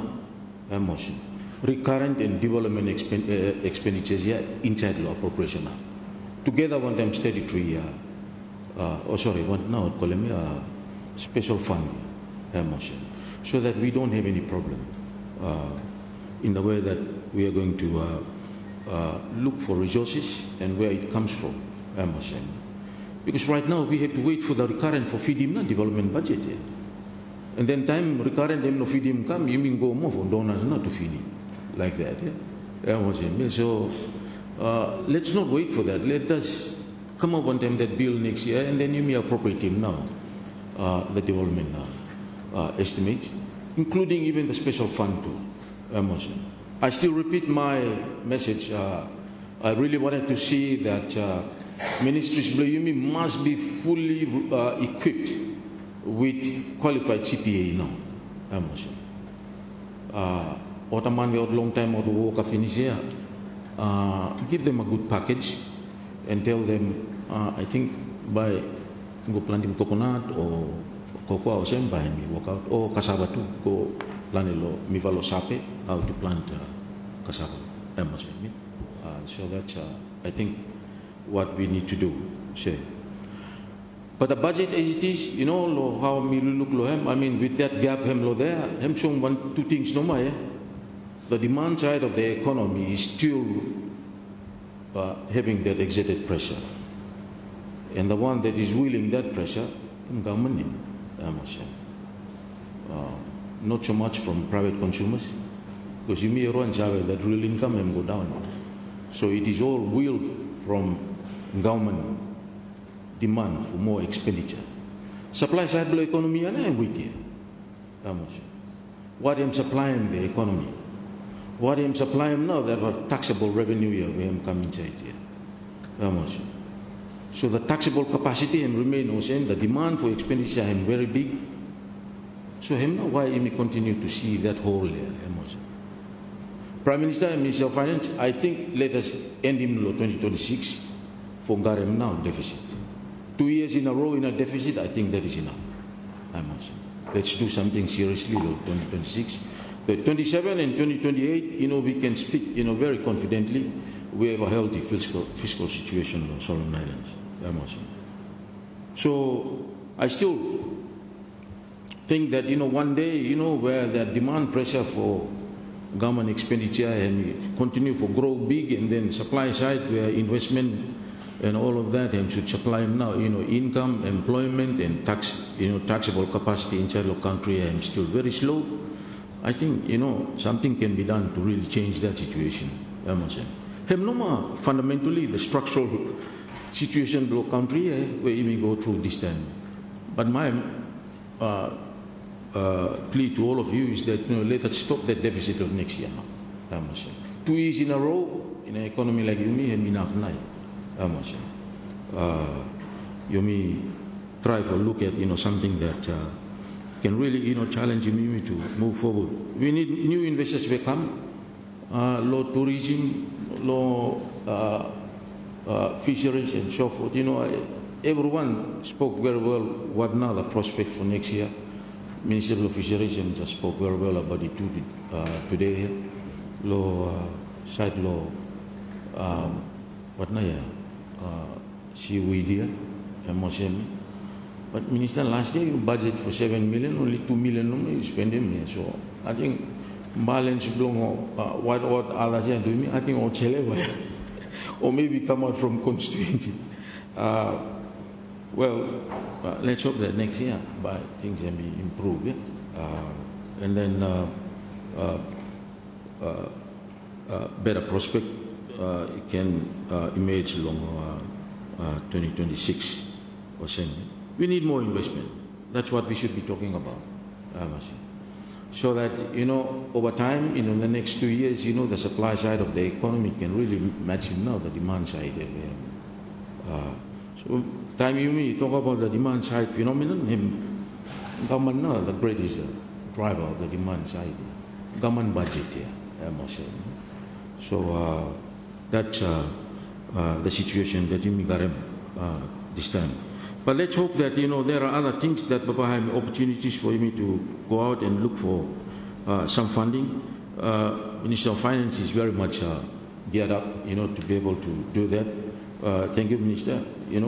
Keep those positive thinking. At the back of your mind too, you must think into or money or sabi too our credit worthiness too.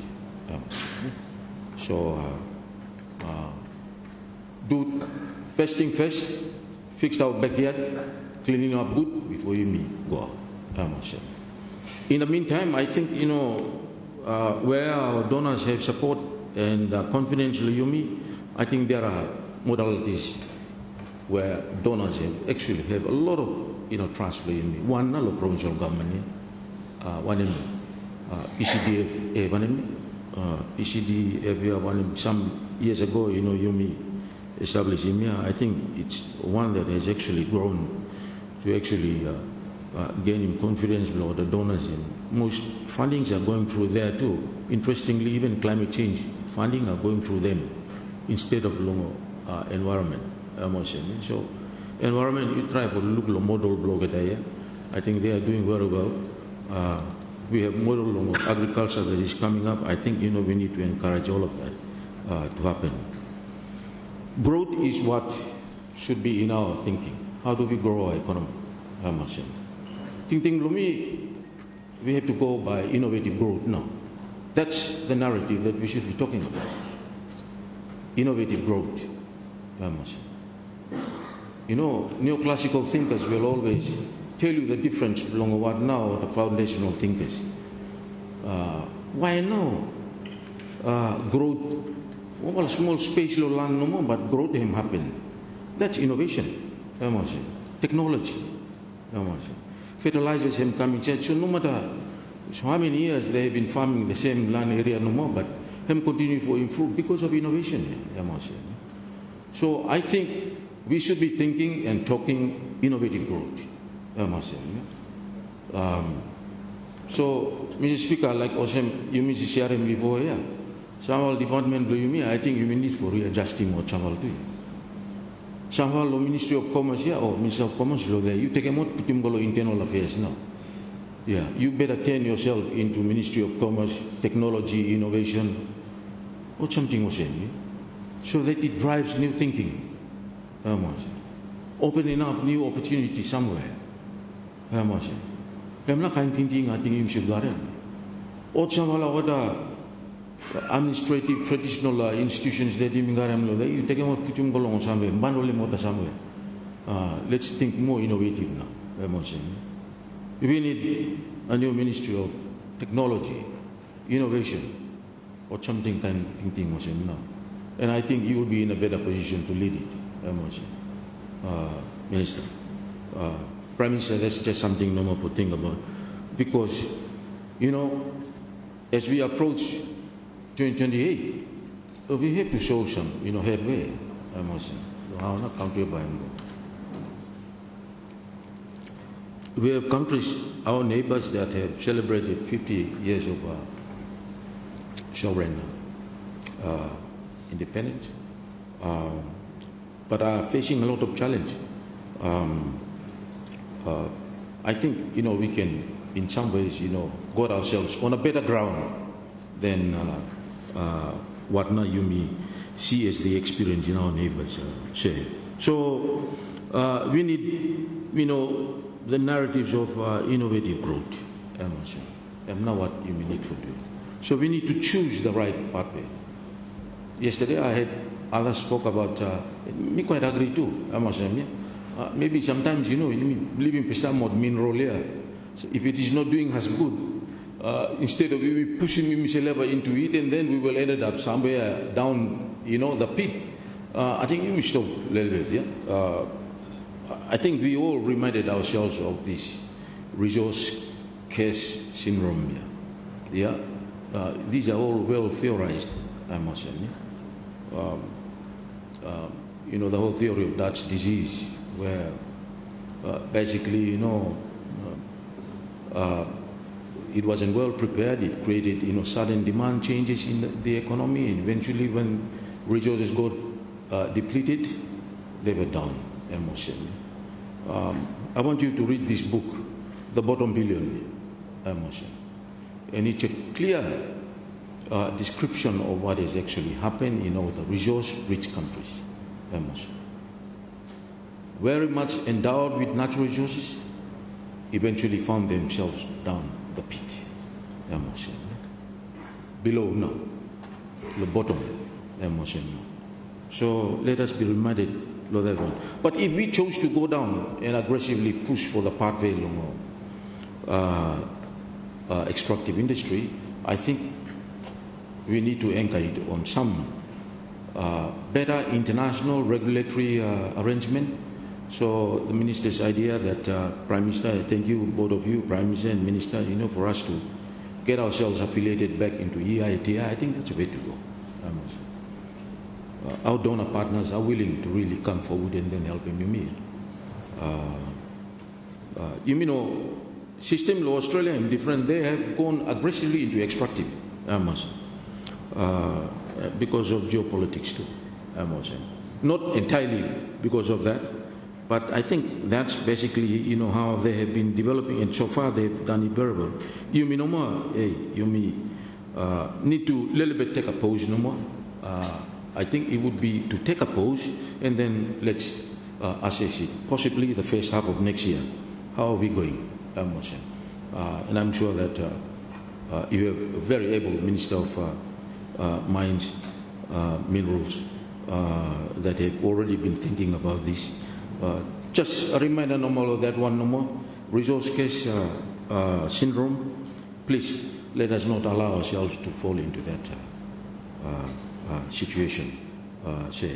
So, in my view, I think what we need to do is to take some drastic decision, even if we have to make it. These are decisions that we have to take it responsibly. Others made some example yesterday. I think East Harare and Chairman Blow was quite true about that, in South America. And also Bhutan too, this country, Bhutan. Yeah, I remember their own Prime Minister told me once, said that, look, we have mineral, but we've decided not to develop it. There were interests that came in, but said, our motto at that time was national happiness. not a national one growth or one national GDP, gross national GDP, but gross national happiness. That's what drives them. So that's what the Prime Minister of Bhutan told me once, and that was the time when because I met him at the EIT meeting in Sydney, and then he told me about that too. So that was it. I do hope that we need to look into options of some of these countries that have gone down that path. One challenging thing that is now before us is this whole drive towards federalism. That's something that we have to face with, and we have to make that decision head on before we turn 50. That federalism project here. Recently, we had this meeting lawyer about the cost-benefit analysis, looking at all modeling that may come with that whole thing, and we basically said to them that I think in my own thinking is this, sir, that Samhala province Bloyumia, economic modeling now the way to him, they've already passed the resolution to go down the path of federalism. And then if we go for economic modeling, some of these regions may have a very, very relatively very thin scale economy. So applying some model where done by others on a bigger scale, planting a very thinly layered economy might not work. Might not work. So that's why we have to drive investments along every region. It is incumbent upon all of us leaders to think like that. What can happen in every region? That's one way to do it. Yeah, one way for doing it that way. The other way of doing it is maybe for you to put together a national team or challenge more the provinces themselves and say, look, what can work in terms of investment in the region? So, Prime Minister, I know that you've been thinking about this. Let us look at how we can deal with it. But I think that's the first and very, very fundamental thing that you may have to do. How can we build that economy for other regions here before we can apply any economic modeling to them like that? So that's on some of the national issues. Me like come back to one issue that I'm touching now, constituency youth and development. Share this youth issue here. If somehow we don't, monitor the way that it may develop, it will take us in a different twist altogether with the kind of challenge that my country are facing. Look at the situation of Bondi. This is a different thing altogether. You're talking about certain people that have been around from their youthhood or the development, this kind of a thinking. Anti-Semitism that over time has go. These people have just taken the actions, upon themselves, to cause the kind of senseless, violence, against communities. And in particular, in this particular case here, a selection of a choice of an events. Man. So on that note too, say, hey, me, you may want to, you may man, thinking Australia was a country of what now you may say a partner of choice here. I want to convey my condolences to the people of Sydney, in particular the Jewish community, for what happened there. Absolutely senseless violence against those communities. But a sorry story, I must say. country of partner of choice Yumi, but I'm still got him now, this kind elements inside the society. But our thoughts goes to them. They are our friends. Or the first responders and those that have faced the challenge, in the first instance, thoughts goes to them too. And in particular, on behalf of people of Central Honiara, and most of them are also finding opportunities there too. I want to convey our condolences, to the people of Australia in particular. This big, greatest city in Australia, Sydney, and this very popular beach, Bondi. I think if all everyone go casino there, me man, so go casino there too. Minister Blow held last time, I'm just go casino there no more. So I'm thinking good now that place to you. Say. So these on youth, say. And I tell you, I'll come back to what now I'm capturing the situation and the attention of youth here Honiara. Mr. Speaker say, into all Honiara here, on the West Honiara, I'm go outside here. I'm outside. The drug situation, long Honiara is a terrible thing. And I've already declared Central Honiara is drug-free. And I want to inform this House, we are printing posters to be pasted right around the whole boundary of Honiara now. You firms or hotel or whoever where you host him or the money will come to you. And we'll find ways how you can be prosecuted. And we are going to go to the Ministry of Health and Police for helping me for side long putting out the promotion, posters and also to all the communities now. It has to be a zero tolerance. So, Mr. Speaker, those of us here in Honiara, and I want to appeal to the Prime Minister, please you help him now, Central Honiara, so that, we can find way. I thought that, we have already come up with the amendment, that short amendment, so that, what is it, imposing penalty or something on that drug here, that small amendment. I'm sure that Prime Minister, you will inform us, because this thing is now going very, very, deep in the bread of it, within our society is just so terrible now, emotion. We got to deal with it, emotion. They're even using drugs to go and buy gold too, man. Emotion. That's what I'm hearing, emotion. Using drugs to go and buy gold. Emotion. Hey, what look at that? Why, Minister, go out more. Can you quickly look into this, Minister of Police? We need to attend to this, what's going on. If this thing, you control him, I tell you that our youth are going to turn against us, turn against the situation, the whole environment. Let us not have that to happen, sir.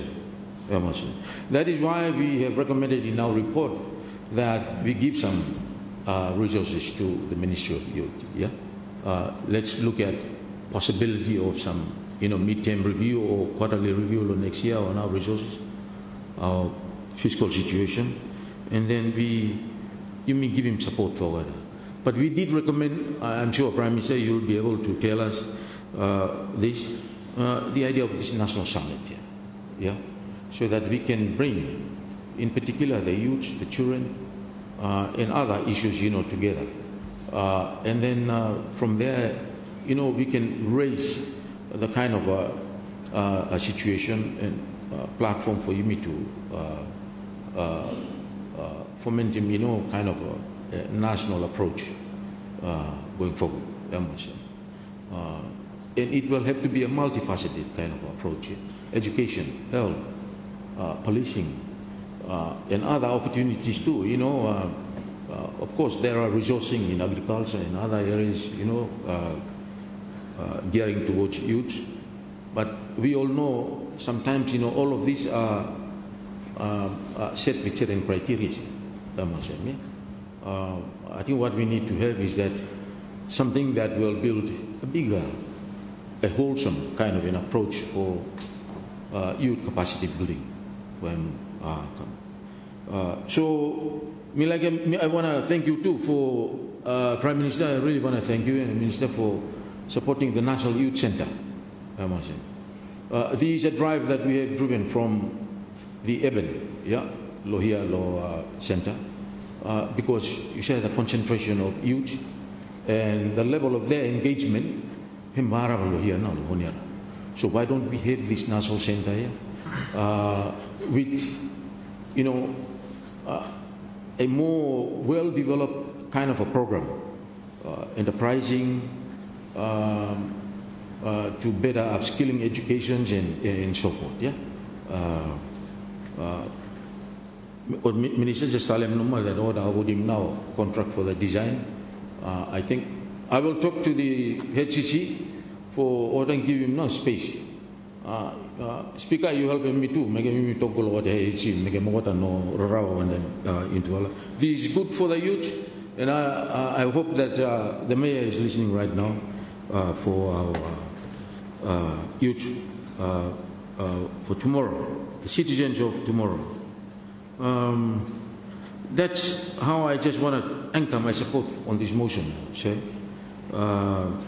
and try for gearing me up for a more forward-looking, and a better thinking, for 2026. The last thing, me like for talk about is the situation with Milo Eben. I'm quite pleased with what we have given, for infrastructure development support, Lo Eben Center, or the other amenities like Lo Health, Tuval clinics will be renovated, and other improvements Lo here, Lo Eben Center. I think the concentration of the population, Lo Eben Center, I think that is a reality. Me like to little bit talk about normal land. Minister, you try to look around normal Honiara land. I'm sure you will find it that land Honiara, in some ways, start from Henderson, go Kasim Lowai Triba, and in the hands of one or just one entity. You try to look into it. The FTEs are just in one person no more, or just for one entity no more. You may run, you may sit down, and then forget him now or something. Let's do a little bit of research no more and find him. Where does the concentration of this high valued, assets of our country him vested lo him? Vested by who? You mistake too. And you'll find it will be really shocking for you, Minister. Just giving no more an example no more. You start from Henderson no more, you look at other places here, with the former LSL, but you look him no more with the people here. Come, Kasim, even Central CBD Blue Milo here, you will see. We are not jealous about them, but this is where the concentration of power, Launch Villa Eben Center, Minister, little bit research into it no more. This is why I've always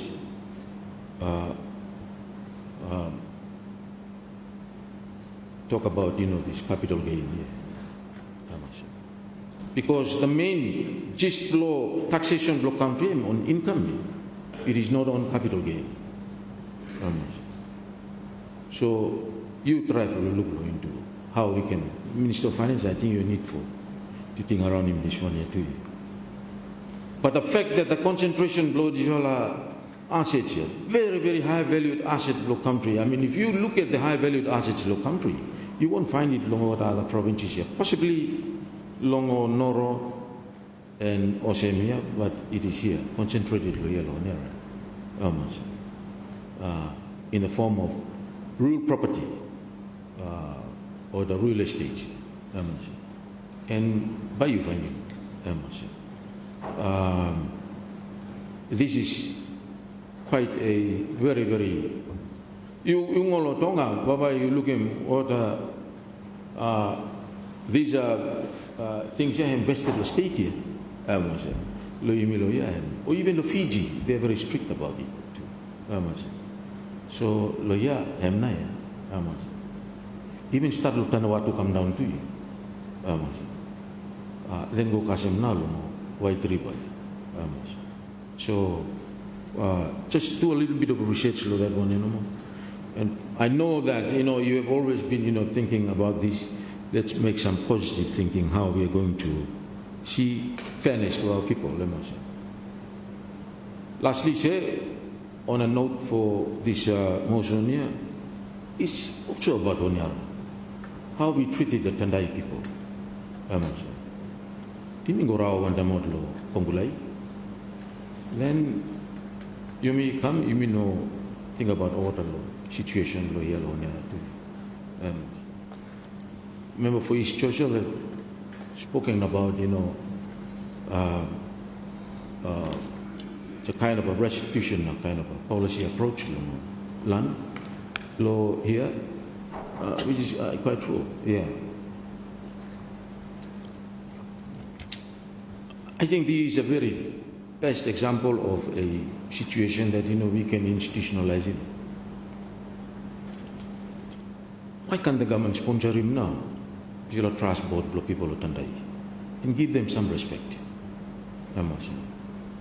They deserve that respect. I don't think it's fair for them to push themselves into it. They have been telling us.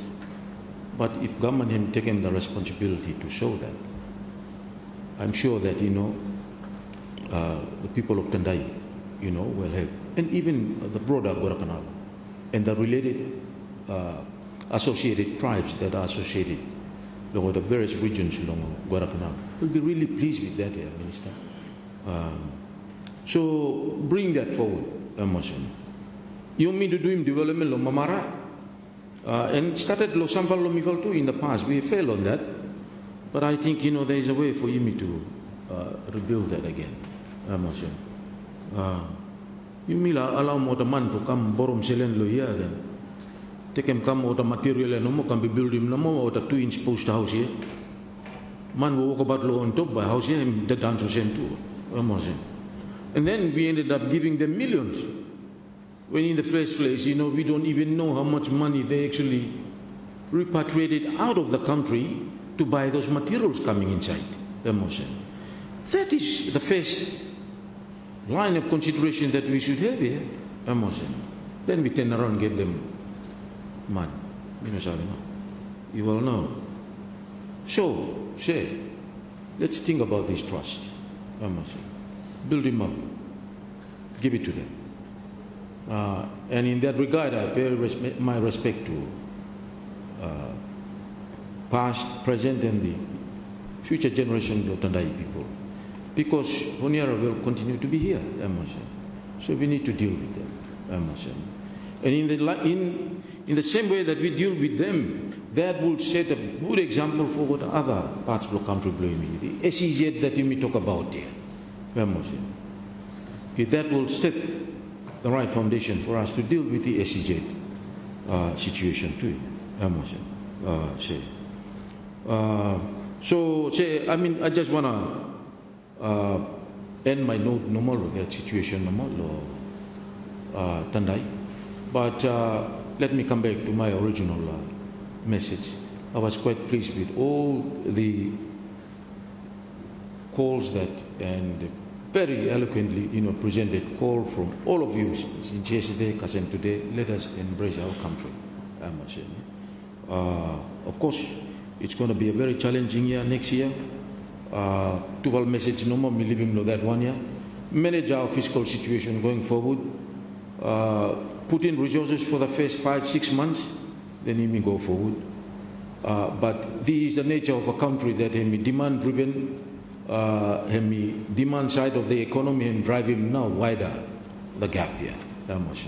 So the thing about the supply side, but in the meantime, no stop to take a challenge from planning, health, education, and all everyone here for whichever to build other opportunities, other areas. But money, 12 Parliament, you need to think about what not you mean now, but by you mean doing. So that future generation by MCA, 12 Parliament has done this investment. Yeah? Because suppose you talk about SIPL, hem block lo 70. You talk about Solomon Tuna, Tayo before, block lo 72. And so forth. That is earning income for our country. So, blue you mean you should think about. I like the message from East Goa Canal and Minister of Fisheries that you need him stability. I don't think 12 Parliament are creating instability, Prime Minister. And he knows that we're all correct him. It's not the 12 Parliament that created the instability. 12 Parliament, I think, is a very it's a very fluid Parliament. But for him to say 12 Parliament are creating no more. But Jinat, congratulations. Let us look forward to 2026. On behalf of the people of Central Honiara, Speaker, to you and members of your team, the Yellow Parliament, Prime Minister and members of the Cabinet, Leader of Opposition, Leader of Independent, me, lo independent, lo yanoma, so it's such a privilege to share the front bench with the three wisest men from the East here. Yeah, East Arare, East Choiseul, and East Malaita. And then right at my back, East Honiara too. No, my should be trivial, no, my should not be for vice man, but I'm right now. Yeah. I want to say that let us all come to our responsibility, and that is Solomon Islands best. And let us all embrace this country, that God is our Almighty. And He is so powerful, sweet, and He does great things. So 2026 will be a great thing for our country. With those remarks said, I support the motion and resume simply. Thank you. Thank you very much, Honourable Member for Central Honiara. Let me give the floor to Honourable Member for South Choiseul. Thank you, Speaker, for granting me the opportunity to contribute as well to the Sine-Die motion put forward by the Prime Minister, which says that at the end of the adjournment of the Parliament on Wednesday, 17 December 2025, the present meeting shall be concluded and Parliament shall stay adjourned Sine-Die. Speaker, at the outset, I wish to acknowledge your leadership in presiding over the deliberation before this Honourable House with fairness and firmness. And I want to extend also my appreciation to your hardworking clerk and his staff for their professionalism, impartiality, advice, and your tireless effort to ensure that the orderly and effective conduct of Parliament business is conducted. Mr. Speaker, as the Minister responsible for Education and Human Resource Development, I want to place my sincere appreciation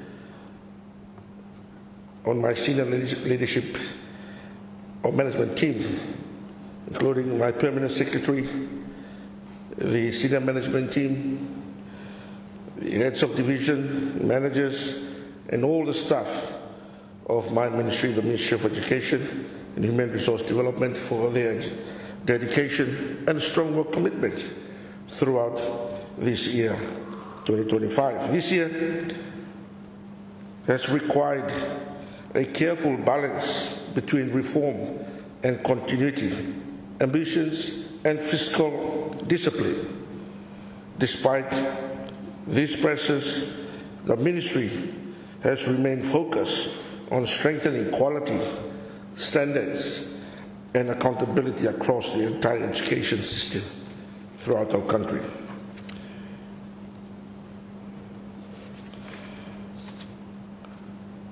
Speaker, I also want to extend this appreciation to our education providers, school boards, church agencies, and private providers whose partnership with government remains vital. Above all, Mr. Speaker, I want to pay tribute to our teachers, our school leaders, who often work tirelessly under difficult situations or conditions. Their professionalism, resilience, and dedications remain the indispensable backbone of our education system. And finally, to our students, the children and young people of our nation, you remain at the center of our policies. Your learning, safety, and future opportunities guide every decision taken by this ministry. Mr. Speaker, education is not merely a social service, but it is the most strategic national investment that we can make. In an era which is defined by rapid technology changes and the global competition, the quality of our human capital will determine our economic resilience and the long-term prosperity. Solomon Islands cannot rely indefinitely on natural resources. Sustainable development demands a skilled, disciplined, and a positive workforce. This government is ensuring that education equips individuals with knowledge, skills, and values that is required to participate meaningfully in our society. Through curriculum reform, strengthen teacher standards, and improve assessment systems, we are cultivating learners who can think critically, adapt to change, and transition successfully into employment. We are also prioritizing reform in technical and vocational education and training to align education pathways that will be directly influence or impact with our labor market needs. Mr. Speaker, these are deliberate investments which are aimed at transforming our youthful population into a demographic dividend, reducing unemployment, strengthening productivity, and securing our nation's future. Mr. Speaker, our commitment to quality, and this is the focus of my reform, or our reform, must be measured by our outcomes. And this requires a clear vision of what a modern Solomon Island graduate should be. And this, as such, a graduate must be resilient and practical. And they must be able to analyze problems calmly, manage personal finances responsibly, and contribute meaningfully to family and community life. They must be technological proficients, using digital tools with confidence, thinking critically, and communicating clearly in an increasingly connected world. They must be economically prepared, equipped with the skills and the mindset to earn a livelihood in a changing economy, to adopt, innovate, and remain productive. Above all, Mr. Speaker, they must be grounded in values, anchored in Solomon Island culture, respectful of our democratic institution, and committed to civic responsibility and national development. Mr. Speaker, preparing a child for the future requires long-term vision, policy consistency, and disciplined implementation. Education reform delivers lasting impact only when sustained beyond political cycles. And this, Mr. Speaker, is a shared responsibility and a way forward as we journey on in our coming years. We recognize that education is a shared responsibility. While the state provides leadership, regulations, finances, parents, families, communities, and education providers all have an essential role to play in the process. Strong partnerships are not optional, but they are fundamental to student success. Looking ahead, Mr. Speaker, the government remains committed to teacher development, improved learning environments, inclusive access, strengthened oversights, value for money transparency, and measurable results will remain central to our approach. Mr. Speaker, I speak with complete frankness. The finance of our education is among the most demanding and a politically sensitive responsibility of our government. It is disappointing to hear arguments that advances in this House that disregard fiscal realities and rely on slogans rather than solutions. Let me put this record clear and straight that successive governments have consistently prioritized education, with expenditure frequently exceeding international benchmarks. And these are facts. What I will not accept is the perpetuation of the myth of completely free education. That narrative is economically dishonest. The former fee-free basic education policy was unsustainable. Persisting with it will have bankrupt schools, erode standards, and destabilize the entire system. The government chose responsibility over popularism. The truth is simple, Mr. Speaker, that education has real and unavoidable costs. Accordingly, under the authority granted by the Education Act 2023, I have already exercised my power to regulate school fees decisively. Regulations protect families. Failure to regulate invites disorder. I have issued a ministerial order setting maximum tuition fees, which are as follows, which I'd like to share with this House, that for non-boarding schools, for primary in urban schools, they charge the maximum of $1,200, while non-urban, they charge the maximum fee of $250. Junior secondary, for urban, they charge the maximum of $2,000, while non-urban, they charge $800 maximum. While our senior secondary urban schools should charge up to the maximum of $4,000 for urban schools, and non-urban schools is $3,000. These are non-boarding schools. While for boarding schools, for junior secondary, urban, they should charge the maximum of $4,500, while non-urban schools, for boarding schools, should charge the maximum of $2,800, while senior secondary urban schools, the maximum should charge is not beyond $9,000, while non-urban schools is $7,200. These figures, Mr. Speaker, represent the absolute maximum permitted by law.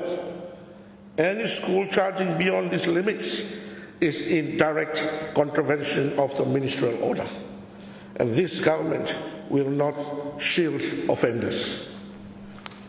Furthermore, schools are strictly prohibited from charging registration, transfers, or examination fee.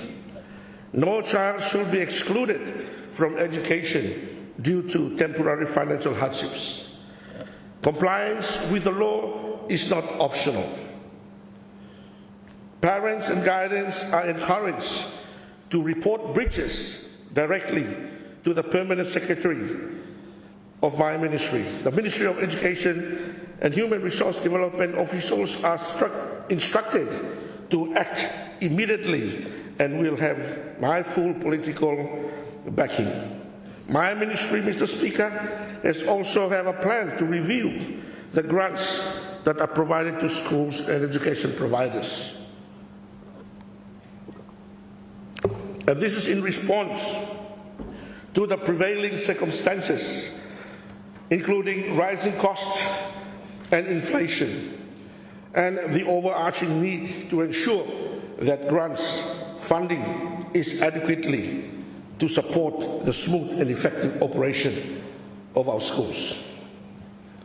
Mr. Speaker, this government's commitment to teachers is unequivocal, as demonstrated by our decision to implement the salary releveling with the back pay across early childhood, primary, secondary, rural training centers, and TVET institutions, backdated to January 2024 and scheduled for a payment in the first quarter of 2026, and by the concrete action taken on 11th December this year, when 883 early childhood teachers were paid under the new teacher classification and salary structure, which I would like to thank the Minister for Finance and the Ministry of Finance for allocating the funds to make sure that our ECE teachers get the new level instructor on the 11th, which is last week. Education teachers were paid under the new teachers classification and salary structures. Thereby, we are honoring the agreement between SINTA and the Solomon Island government through the Ministry of Education and Human Resource Development. Mr. Speaker, now I'd like to turn to my good people of South Georgia constituency. Firstly, I wish to thank my good people of South Georgia for all your continued support, patience, and the cooperation throughout the year.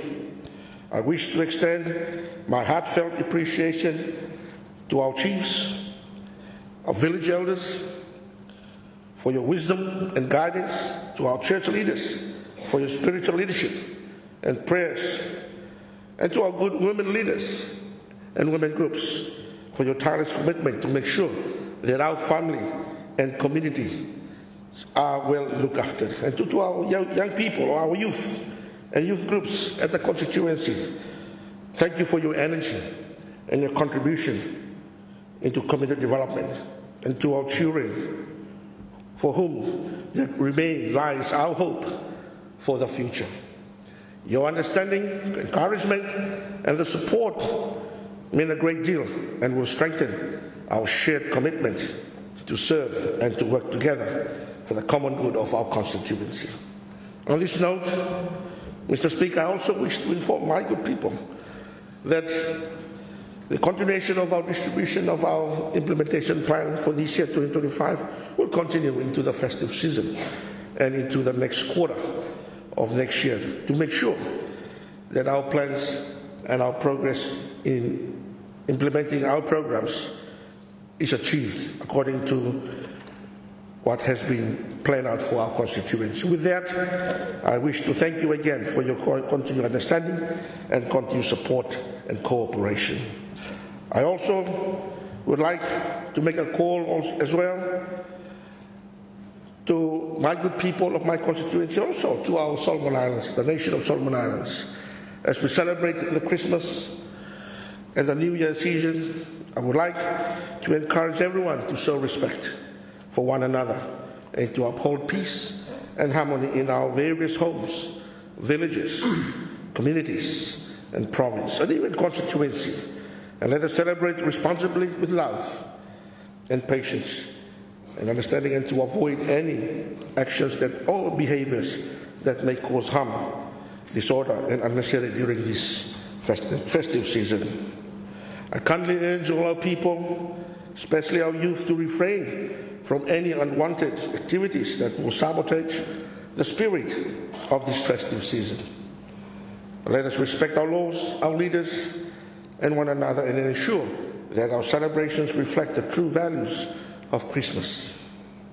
As we enter this festive season, I wish you all God's blessing and abundant blessing and a good health to you and your families.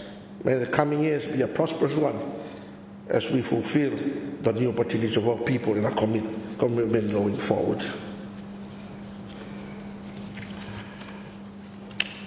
Mr. Speaker, I would like to take this opportunity to acknowledge the leadership of our Prime Minister and the Cabinet for the collective decision throughout the year. I also recognize as well the Leader of Opposition and the members of the opposition and the leadership of our independent team, a group with the members across the House, for the scrutiny and the robust debate which are essential in accountability in a healthy democracy. While we differ in our views, we are united by a fundamental responsibility, and that is to serve the people of this great nation, Solomon Islands. Mr. Speaker, as I conclude, I want to reaffirm the unwavering commitment to a quality, relevant, and inclusive education system, one that strengthens national development and builds our human capital. Let us ensure that the decisions that we make today lay a strong and lasting foundation for future generations of Solomon Islands. Mr. Speaker, I would like now to extend on behalf of my family and the people of South Jerusalem our warmest greetings and best wishes for happy, safe, and prosperous New Year celebration to everyone, including yourself, Mr. Speaker, and your family, the clerk, and your family, and the Parliament staff and the families, the Honourable Prime Minister and your family, the Governor General and his family, the Chief Justice and family, and all the constitutional post holders and their family. Not forgetting our donor partner, Mr. Speaker, who have supported the education space over this year, and we are looking forward for your continued support in 2026.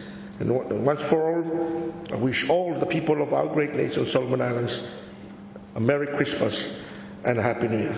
Before I say it, I'm not forgetting the most important people.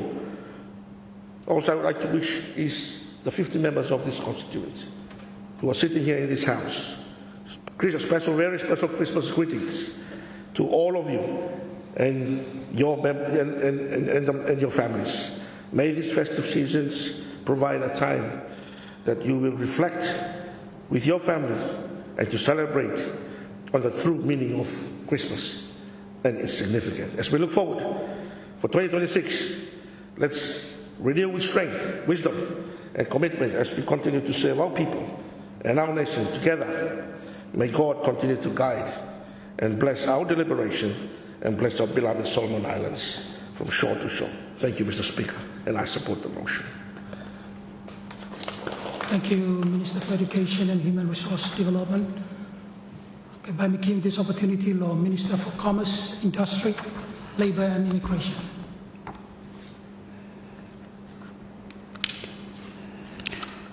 Mr. Speaker, thank you for giving me this opportunity to contribute to the traditional motion, Sine-Die, moved by the Prime Minister, the Honourable Jeremiah Manere.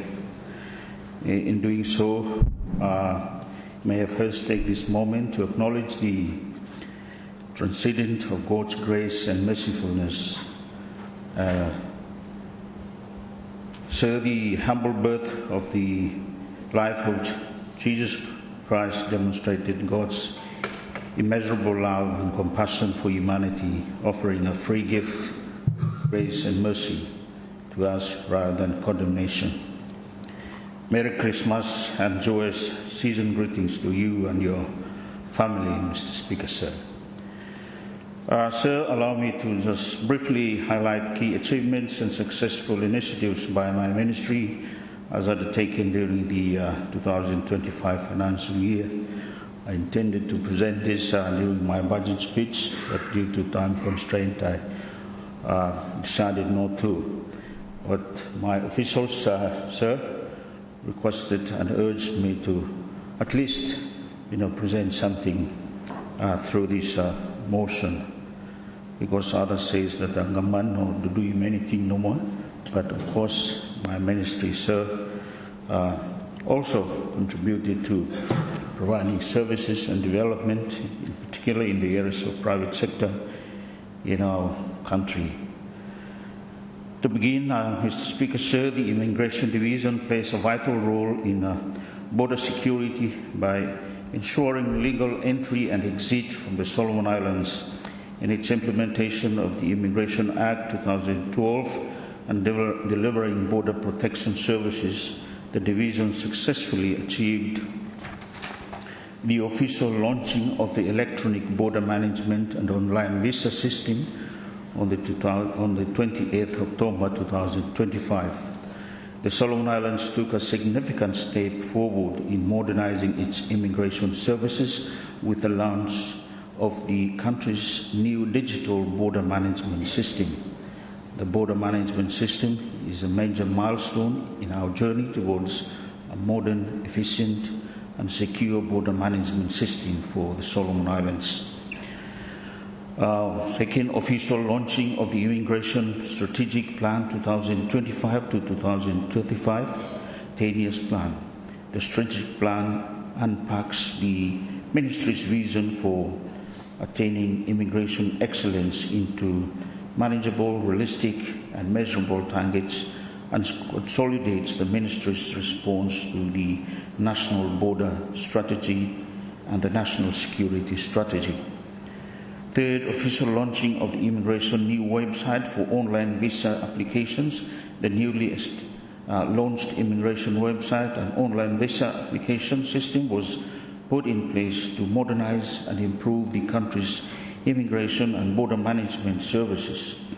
Its purpose encompasses several key goals to streamline and modernize visa application, enhance borders security and management, improve service delivery and transparency, and facilitate travel, tourism, investment, and businesses. And fourth, continued delivery of essential immigration services across sectors, foreign citizens, and international travelers, and the public at large.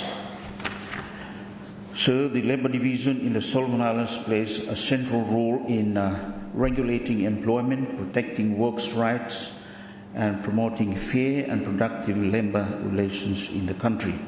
Apart from delivering services under its roles and responsibility, the division in 2025 successfully expanded the apprenticeship training program, increasing enrollment by 185 students to a total of 285 apprentices.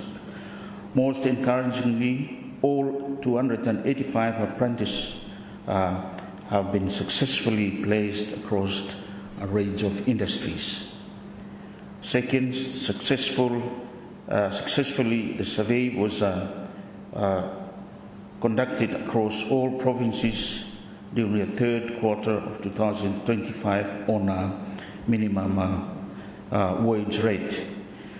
Fixing of a legal minimum wage cannot be assumed, nor it cannot be estimated to be set at certain amount.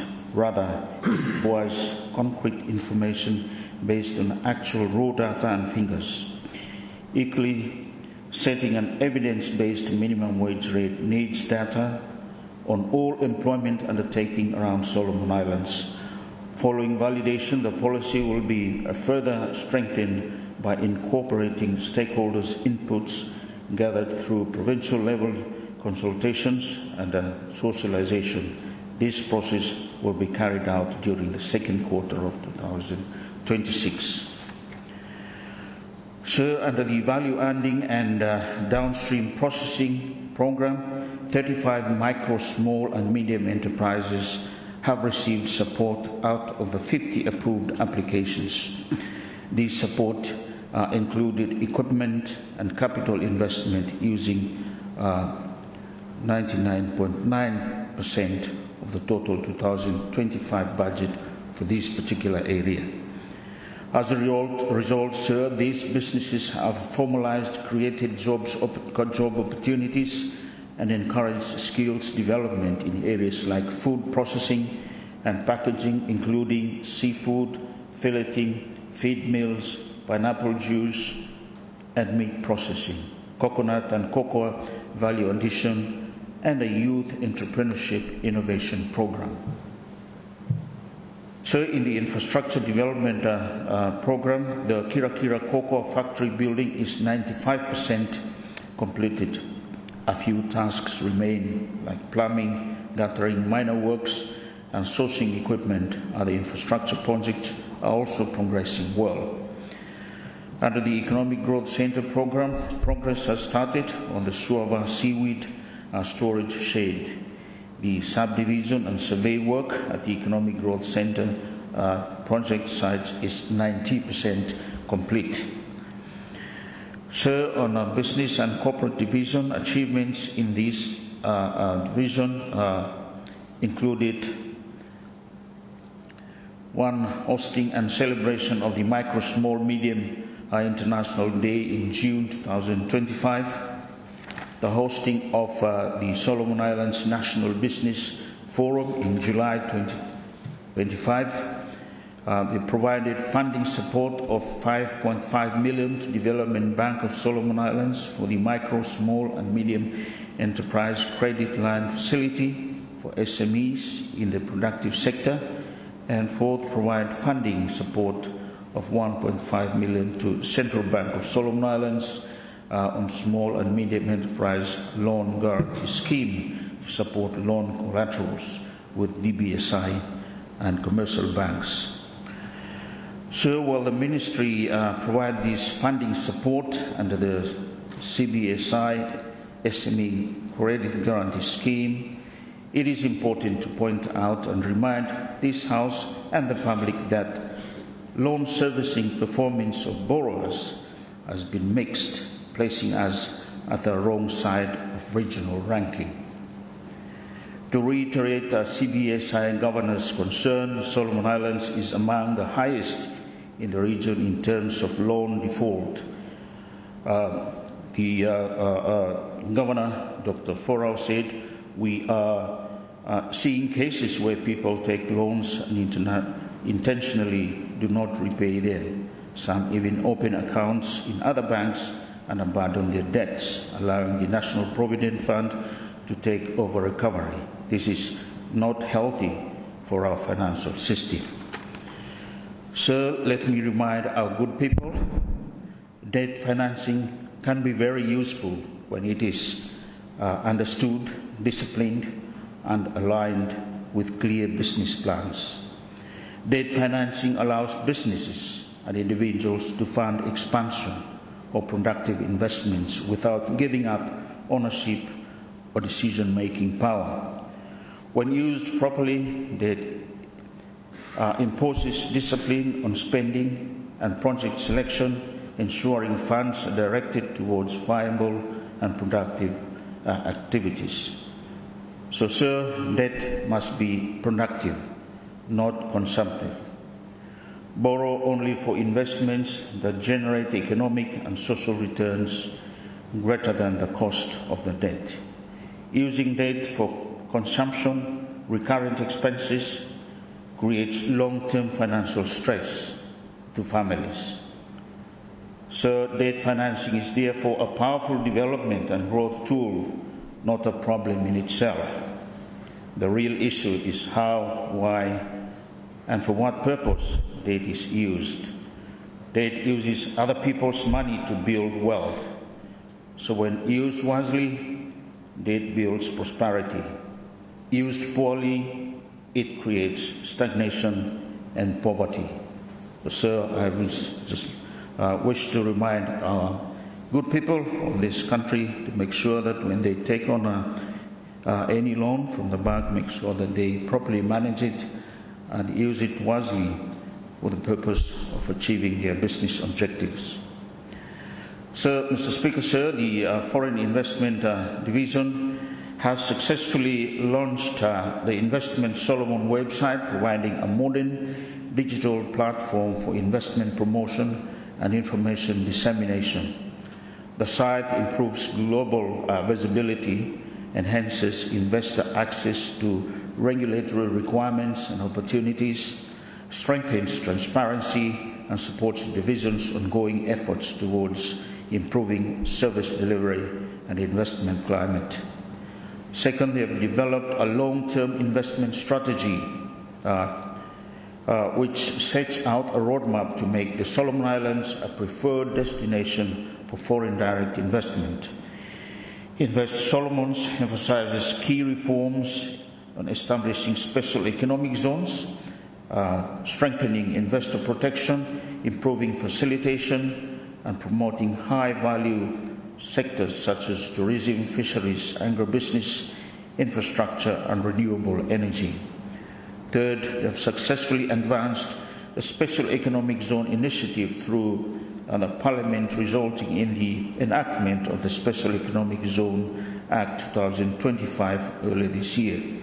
We are now preparing to establish the Special Economic Zone Authority to implement and administer the provision of the Act.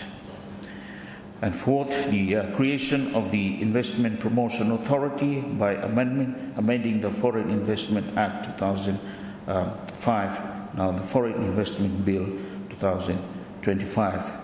This will be coming to this chamber probably early next year.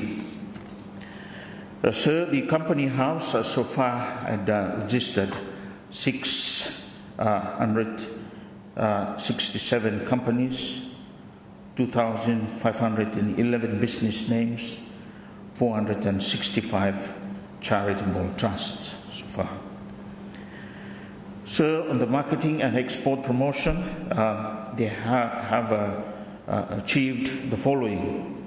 They facilitated the first export of cover to Fiji, which created the cover pathway to Fiji, and it's been successful. They have supported export of mud crab to Singapore, making new emerging market linkages.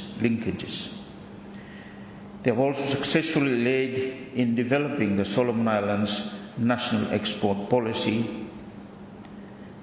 And fourth, the division played a key role in enabling the Solomon Islands to participate successfully in the World Expo 2025 in Osaka, Japan, showcasing the theme "Welcome to Solomon Islands, the Happy Isles."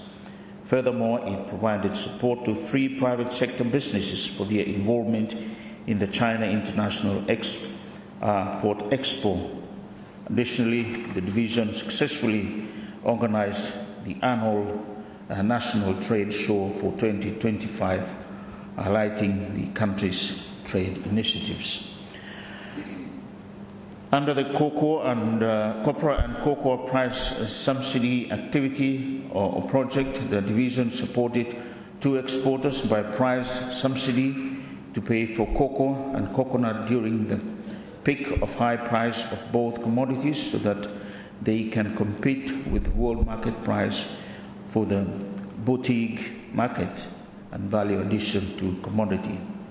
The division also provided grant support to SEMA. SEMA receives 12 million in this year to increase cocoa and export copra. A total combined copra and cocoa export domestic sale up to October 2025 as follows. Copra volume and sales 1,519 metric ton, valued at 12,860,000. On cocoa volume and sales, it's 280.5 metric ton, valued at 15.8 million. And the total combined value of copra and cocoa is $28.6 million. Sir, on e-commerce division, Mr. Speaker, sir, the year 25 marks a pivotal advance in our nation's digital journey. We are successfully moving beyond planning, translating the National E-commerce Strategy 2022 to 2027 into tangible results that support businesses, stimulate job creation, and ensure inclusive economic growth. A foundational achievement this year was establishing the e-commerce implementation unit in June 2025, a dedicated national secretariat proudly manned by Solomon Islanders. This unit strengthens our capacity to coordinate, drive, and monitor critical e-commerce reforms. We also made significant progress in dismantling the primary barrier to e-commerce growth, that is, logistics and last-mile delivery. The EIU launched a critical feasibility and market study in Honiara to identify specific gaps. This evidence-based approach will inform targeted investments, improving delivery efficiency and directly reducing costs for business and consumers alike. Capacity building was another pivotal pillar. Through 5 comprehensive training initiatives, including digital marketing and content creation, we trained and certified 75 SMEs, freelancers, youth, and entrepreneurs in Honiara and Malaita province. These initiatives enhances digital readiness, boost online visibility, and spark new business ventures. To directly empower businesses, the e-commerce unit designed and launched 2 targeted grant schemes. Our Grow Your Business Online program approved support for over 40 businesses, while the Strength e-commerce distribution program assisted 3 logistics providers, bolstering reliability and reach across the country. In the critical area of monitoring and accountability, the Solomon Islands achieved a regional milestone, sir. We became the first Pacific Island country to partner with UN Trade and Development to implement their e-trade reform tracker system, ensuring transparency and world-class progress measurement. Finally, in this area, we enhanced our regional leadership by presenting our national strategy update to the Pacific E-commerce Steering Committee meeting. This engagement facilitates peer learning, ensures alignment with the regional roadmap, and opens opportunities for future partnerships. These achievements underscores the government's unwavering commitment to building a trusted, inclusive, and enabling e-commerce ecosystem.